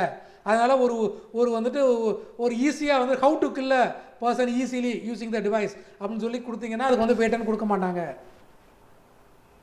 ஹவு டு ஸ்லாட்டர் அப்படின்னு சொல்லி ஒரு device device to easily slaughter அப்படின்னு சொல்லி ஒரு டிவைஸ் அப்பராட்டஸ் கண்டுபிடிச்சிருக்கேன், ஏன்னா அதுக்கு கொடுக்க மாட்டாங்க. ஏன்னா வந்துட்டு அதெல்லாம் சட்டப்படி வந்து குற்றம், ப்ராஹிபிட்டட். அதனால் அந்த மாதிரி சட்டப்படி எதெல்லாம் வந்துட்டு ப்ராஹிபிட்டடோ அந்த விஷயத்தில் வந்துட்டு நீங்கள் கண்டுபிடிச்சிருக்கீங்க அப்படின்னு சொல்லியாச்சுன்னா அதுக்கு கொடுக்க மாட்டாங்க. ஸோ இந்த மாதிரி அது மட்டும் இல்லாமல் சில விஷயங்கள் வந்துட்டு யூஸே பண்ணாத சில விஷயத்துக்கு கண்டுபிடிச்சிருக்கீங்க அப்படின்னு சொல்லியாச்சுன்னா அதுக்கு கொடுக்க மாட்டாங்க. ஃபார் எக்ஸாம்பிள் இன்றைக்கி வந்து டைப்ரைட்டிங் மிஷின் அப்படிங்கிற ஒரு விஷயம் இல்லவே இல்லை. நீங்கள் டைப்ரைட்டிங் மிஷினில் வந்துட்டு ஒரு இம்ப்ரூவ்மெண்ட் பண்ணியிருக்கீங்க, சிம்பிளிஃபை பண்ணியிருக்கீங்க அப்படின்னா அது யூஸ் பண்ணுறதுக்கு யாருமே இல்லை. இப்போ அந்த இடத்துல வந்துட்டு நீங்கள் அதை வந்துட்டு இன்னோவேட்டிவ்னஸ் இருந்தாலும், க்ரியேட்டிவிட்டி இருந்தாலும், நாவல்ட்டி இருந்தாலும், இன்வென்டிவ் ஸ்டெப் இருந்தாலும் அது வந்துட்டு இண்டஸ்ட்ரியலாக யூஸ் பண்ணுறதுக்கு ஆள் இல்லை, அதனால் கொடுக்க மாட்டான்னு சொல்லிட்டு கொடுக்க மாட்டாங்க. ஸோ ஒரு பேட்டன் கொடுக்கணுன்னா இந்த 3 மேஜர் க்ரைட்டேரியாவும் சாட்டிஸ்ஃபை பண்ணினா மட்டும்தான் பேட்டன் கொடுப்பாங்க. அதுவும் போக இன்னும் சில க்ரைட்டேரியாஸ்லாம் இருக்குது, அது உள்ளே போயாச்சுன்னா உங்களுக்கு கன்ஃபியூஸ் ஆகிரும். ஏன்னா you are new to this topic. அதனால் சிம்பிளாக உங்களுக்கு இந்த விஷயங்கள் எப்படி என்ன, அது எப்படி அந்த க்ரைட்டேரியா, அந்த கிரியேஷன் வந்துட்டு எந்த டைப்புக்குள்ளே வரும் அப்படிங்கிற ஐடென்டிஃபை பண்ணுறதுக்கான ஒரு பேசிக் நாலேஜ் மட்டும் தான் உங்களுக்கு ஃபீட் பண்ணுறேன். அதனால் அந்த விஷயம் மட்டும் போதும். பேட்டன்ட்டில் மேஜராக அது புதுசாக இருக்கணும், அது உலகம் முழுசும் எங்கேயும் இருக்கக்கூடாது, அது இன்வென்டிவாக இருக்கணும். யாருக்குமே வந்துட்டு அதில் இருக்கிற சில ஃபீச்சர்ஸ் வந்துட்டு தெரியாமல் இருக்கணும். அந்த இண்டஸ்ட்ரி அந்த ஃபீல்டில் இருக்கக்கூடிய ஒரு எக்ஸ்பர்ட்டுக்கு இது வந்துட்டு இந்த விஷயம் வந்துட்டு புதுசாக இருக்குது அப்படின்னு சொல்லிட்டாருன்னா அதுக்கு பேட்டன் கிடைக்கும். புதுசாக இல்லையே, இதெல்லாம் அது ஏற்கனவே இந்த இடத்துல யூஸ் பண்ணிக்கிட்டு இருக்காங்களே, அதைத்தானே நீங்கள் யூஸ் பண்ணியிருக்க அப்படிங்கிற ஒரு ஆல்ரெடி ஒரு எக்ஸிஸ்டிங் நாலேஜை நீங்கள் யூஸ் பண்ணியிருக்கீங்க அப்படின்னு சொல்லியாச்சுன்னா அதுக்கு கொடுக்க மாட்டாங்க. அதே மாதிரி யூசேஜ் இருக்கணும் நீங்கள் பண்ணியிருக்கிற ப்ராடக்ட்டுக்கு. அப்படி இல்லை அப்படின்னு சொல்லியாச்சுன்னா அதுக்கு வந்துட்டு கொடுக்க மாட்டாங்க. அதனால் வந்துட்டு இந்த க்ரைட்டீரியா வந்துட்டு மேஜர். அதே மாதிரி நாவல்ட்டி அப்படிங்கிற க்ரைட்டீரியா வந்துட்டு mostly common for all types. இது வந்து ப்ரொடெக்ஷன் எவ்வளோ நாள் கிடைக்கும் அப்படிங்கிறது சொன்னேன். ஸோ இந்த இடத்துல இன்டெலெக்சுவல் ப்ராப்பர்ட்டி அப்படிங்கிறது கிரியேஷன்ஸ் ஆஃப் ஹியூமன் மைண்ட்ஸ். அந்த கிரியேஷன்ஸ் ஆஃப் ஹியூமன் மைண்ட், அந்த கிரியேஷன்ஸ் அப்படிங்கிறத வந்துட்டு என்னென்ன டைப் ஆஃப் கிரியேஷன்ஸ்லாம் வரலாம், அது எப்படிலாம் இருக்கலாம், அதை எப்படியெல்லாம் ஐடென்டிஃபை பண்ணலாம். நீங்கள் பண்ணுற கிரியேஷன், அந்த கிரியேட்டிவிட்டி அப்படிங்கிறது வந்து ஒன்று அது வந்து டெக்னாலஜி ஓரியன்டாக இருக்கலாம். அந்த டெக்னாலஜியாக இருந்ததுன்னா பேட்டன் ப்ரொடெக்ஷன் எடுத்துக்கலாம். இன்னொன்று வந்துட்டு அது வந்துட்டு ஒரு அப்பீரன்ஸாக இருக்கலாம், விசுவல் அப்பீரன்ஸாக இருந்ததுன்னா அதுக்கு வந்து டிசைன் ப்ரொடக்ஷன் எடுத்துக்கலாம். இல்லை நீங்கள் பண்ணியிருக்கிற க்ரியேஷன் அப்படிங்கிறத வந்துட்டு ஒரு ஸ்டோரி எழுதியிருக்கீங்க, இல்லாட்டினா வந்து ஒரு போயம் எழுதியிருக்கீங்க அப்படின்னு சொல்லிங்க, இல்லை ஒரு படம் வரைஞ்சிருக்கீங்க, இல்லை ஒரு ஃபோட்டோ எடுத்திருக்கீங்க அப்படின்னு சொல்லியாச்சுன்னா அதை வந்து காப்பிரைட் ப்ரொடெக்ஷன் எடுத்துக்கலாம். இல்லை நீங்கள் ஒரு பிஸ்னஸ் பண்ணுறதுக்காக ஒரு பிஸ்னஸ் நேம் மட்டும் வச்சுருக்கீங்க, பட் வந்து பிஸ்னஸ் வந்துட்டு ஜென்ரிக்காக இருக்கிற பிஸ்னஸ் தான், பட் என்னோடய நேம் வந்து யாரும் யூஸ் பண்ணக்கூடாது. இல்லை நான் ஒரு ப்ராடக்ட் வந்து சேல் பண்ண போகிறேன், அந்த ப்ராடக்ட் வந்து ஏற்கனவே இருக்கிறது தான், பட் வந்து என்னோட நேம், இந்த நேமில் யாரும் வந்துட்டு இந்த ப்ராடக்டை சேல் பண்ணக்கூடாது அப்படின்னா அந்த பிராண்டை மட்டும் நீங்கள் ரெஜிஸ்டர் பண்ணிக்கலாம். அந்த இடத்துல டெக்னாலஜி இருக்கணும் இல்லாமல் இருக்கணும்னு அவசியம் கிடையாது. நோன் டெக்னாலஜியாக இருக்கலாம், பட் அந்த ப்ராடக்ட் வந்து நோனாக இருக்கலாம், பட் நீங்கள் பண்ணக்கூடிய பிஸ்னஸ் நோன் பர்பஸுக்காக இருக்கலாம், பட் நீங்கள் யுனிக் நேமில் நீங்கள் பிஸ்னஸ் பண்ணணும்னு நினைக்கிறீங்க அப்படின்னு சொல்லியாச்சுன்னா அந்த யுனிக் நேம், உங்களோட பிஸ்னஸோட யுனிக் நேமையும் அந்த ப்ராடக்டோட யுனிக் நேமையும் வந்துட்டு நீங்கள் வந்துட்டு ப்ரொடெக்ட் பண்ணிக்கலாம் அண்டர் ட்ரேட்மார்க். ஸோ அந்த க்ரியேட்டிவிட்டி அப்படிங்கிறது பிஸ்னஸில் உள்ள டெக்னாலஜியாக இருக்கலாம், அந்த டெக்னாலஜி ப்ராடக்டோட அப்பீரன்ஸாக இருக்கலாம், இல்லாட்டினா அந்த பிஸ்னஸோட நேமாக ஆன் இட்ஸ் ஓனாக இருக்கலாம், இல்லை அந்த ப்ராடக்டோட நேமாக இருக்கலாம். அதில் எது தனியாக டிஸ்டிங்க்டாக இருந்தாலும் தனியாக ப்ரொடெக்ட் பண்ணிக்கலாம். நீங்கள் காமன் நேமை தான் யூஸ் பண்ண போகிறேன், எனக்கு டெக்னாலஜிக்கு மட்டும் ப்ரொடெக்ஷன் போதும் அப்படின்னு சொல்லி நீங்கள் பேட்டன் மட்டும் எடுத்துக்கலாம். இல்லை டெக்னாலஜி ஏற்கனவே இருக்குது, எனக்கு வந்து நேம் மட்டும் யூனிக்காக இருக்கணும், யாரும் காப்பி பண்ணிடக்கூடாது அப்படின்னா நீங்கள் வந்து ட்ரேட்மார்க் எடுத்துக்கலாம். அதே மாதிரி எனக்கு அந்த ப்ராடக்ட் ஏற்கனவே இருக்குது, அந்த ப்ராடக்டோட விசுவல் அப்பீரன்ஸை நான் கம்ப்ளீட்டாக மாற்றிட்டேன் அப்படின்னா அதுக்கு டிசைன் மட்டும் தனியாக எடுத்துக்கலாம். ஸோ அப்போது நீங்கள் பண்ணுற க்ரியேஷன் என்ன டைப் ஆஃப் கிரியேஷன், அதுக்கு எல்லாமே வேணுமா, இல்லாட்டி 2 வேணுமா, 1 வேணுமா, எது வேணும், எது வந்துட்டு யூனிக்காக இருக்குது அப்படிங்கிறத ஐடென்டிஃபை பண்ணி அதுக்கேற்ற மாதிரி நீங்கள் ப்ரொடெக்ஷன் எடுத்துக்கலாம். அந்த ப்ரொடெக்ஷன் எடுக்கிறது அப்படிங்கிறது வந்துட்டு not only to prevent others from hacking, selling are using it, அது மட்டும் கிடையாது. அதையும் தாண்டி நீங்கள் உங்கள் ரைட்ஸ் இருக்குதுன்னு சொல்லியாச்சுன்னா அந்த ரைட்ஸை வந்துட்டு நார்மலாக ஒரு ப்ராப்பர்ட்டி இருக்குன்னா அந்த ப்ராப்பர்ட்டியை வந்துட்டு நீங்கள் வந்துட்டு என்ன பண்ணுவீங்க, மார்க்கேஜ் கொடுக்கலாம், செக்யூரிட்டியாக கொடுத்து அதில் வந்து லோன் எடுக்கலாம். அதே மாதிரி இன்டெலெக்சுவல் ப்ராப்பர்ட்டி வச்சுருக்கீங்கன்னா அதை பேஸ் பண்ணி வந்துட்டு லோன் எடுக்கலாம். அதே மாதிரி பிஸ்னஸ் பண்ணுறது, நீங்களே வந்துட்டு ஒரு டெக்னாலஜி இருக்குது, அந்த டெக்னாலஜியை வந்து உங்களால் பிஸ்னஸ் பண்ண முடியலன்னா வேறு ஒருத்தருக்கு லைசன்ஸ் கொடுத்து அவர்கிட்ட இருந்துட்டு நீங்கள் வந்து ரெவன்யூ ஜென்ரேட் பண்ணலாம். நீங்கள் தான் பிஸ்னஸ் பண்ணி ரெவன்யூ ஜென்ரேட் பண்ணணும்னு இல்லை, இன்டைரக்டாக வந்துட்டு இன்னொருத்தர் ஏற்கனவே இருக்கிறவருக்கு நீங்கள் வந்து லைசன்ஸிங் கொடுத்து அது மூலமாகவும் ரெவன்யூ ஜென்ரேட் பண்ணலாம். ஸோ ஒரு ப்ராப்பர்ட்டியில் இருந்துட்டு என்னென்னலாம் வந்துட்டு நீங்கள் ரிட்டர்ன் எடுக்க முடியுமோ அதுக்கும் மேலே அதிகமான ரிட்டர்ன் வந்துட்டு இந்த இன்டெலெக்சுவல் ப்ராப்பர்ட்டிலேருந்து எடுக்க முடியும்.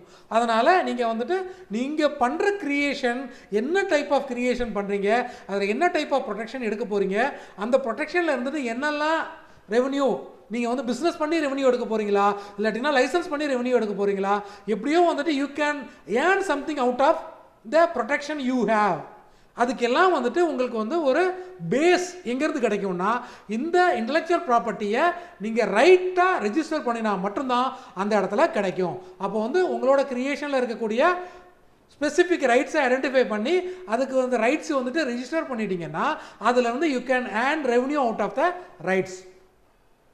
இதுதான் வந்துட்டு இன்டெலெக்சுவல் ப்ராப்பர்ட்டியோட ஒரு பேசிக் ஓவர்வியூ. இது வந்துட்டு அதோட யூஸ். இது அதாவது என்ன பர்பஸ், நான் சொன்ன மாதிரி வந்துட்டு லாங் டேர்ம். ஏன்னா 20 வருஷம் ஒரு பேட்டன்ட் இருக்கும் அப்படின்னு சொல்லியாச்சுன்னா 20 வருஷத்துக்கு வந்துட்டு நீங்கள் தான் எக்ஸ்க்ளூசிவ் ஓனர். அந்த 20 வருஷத்துக்கு அங்கே ரெவன்யூ ஜென்ரேட் பண்ணலாம். இல்லை நீங்களே கமர்ஷியலைஸ் பண்ணாலும் பண்ணலாம், இன்னொருத்தருக்கு லைசன்ஸ் கொடுத்தோ ஏதோ ஒரு விஷயத்தில் நீங்கள் வந்து ரெவன்யூ ஜென்ரேட் பண்ணலாம். அது மட்டும் இல்லாமல் அந்த 20 வருஷத்துக்கும் நீங்கள் பிஸ்னஸ் பண்ணிக்கிட்டு இருக்கீங்கன்னா உங்கள் வந்துட்டு காம்படிட்டிவ் எட்ஜ், ஒரு அட்வான்டேஜ் கிடைக்கும். யாருமே வந்து உங்களோட டெக்னாலஜியை காப்பி அடிக்க முடியாது, என்ஃபோர்ஸ் பண்ண முடியும் உங்களால். என் கையில் அந்த ரைட்ஸ் இருக்குது, அதனால் வந்துட்டு நீ யாரும் இந்த காப்பி அடிக்கக்கூடாது அப்படின்னு சொல்லி அவங்க மேலே லீகல் ஆக்ஷன் எடுக்கிறது மூலமாக உங்களோட காம்படிஷனை வந்துட்டு நீங்கள் வந்துட்டு அந்த இடத்துல ஸ்டாப் பண்ண முடியும். காம்படிட்டரே இல்லாமல் அந்த பிஸ்னஸில் வந்துட்டு நீங்கள் வந்து சக்ஸஸ் பண்ணி ரெவன்யூ ஜென்ரேட் பண்ணக்கூடிய ஒரு ஆப்பர்ச்சுனிட்டியை உங்களுக்கு வந்து இந்த இன்டெலெக்சுவல் ப்ராப்பர்ட்டி ப்ரொடெக்ஷன் உங்களுக்கு ஏற்படுத்தி கொடுக்கும். அந்த ப்ரொடெக்ஷன் எடுக்கலை அப்படின்னு சொல்லியாச்சுன்னா உங்களுக்கு வந்துட்டு இந்த இடத்துல அந்த என்ஃபோர்ஸபிலிட்டி அப்படிங்கிற அந்த கிரைட்டீரியாவில் வந்துட்டு உங்களுக்கு மிஸ் ஆகிடும். அதனால் உங்களுக்கு ரெவன்யூ ஜென்ரேஷன் குறைஞ்சி போயிடும், கிடைக்காதுன்னு சொல்ல முடியாது. பட் காம்படிஷன் அதிகமாக இருக்கிறதுனால ரெவன்யூ ஜென்ரேஷன் உங்களுக்கு கிடைக்காது. இதுதான் வந்துட்டு இன்டெலெக்சுவல் ப்ராப்பர்ட்டியோட பேசிக்ஸ், அதுலேருந்து வர advantages. That's all from my end. ஏதாவது கொஸ்டின் ஆன்சர் செஷன் வேணும், யாருக்காவது ஏதாவது டவுட்ஸ் இருக்குன்னா we can move on.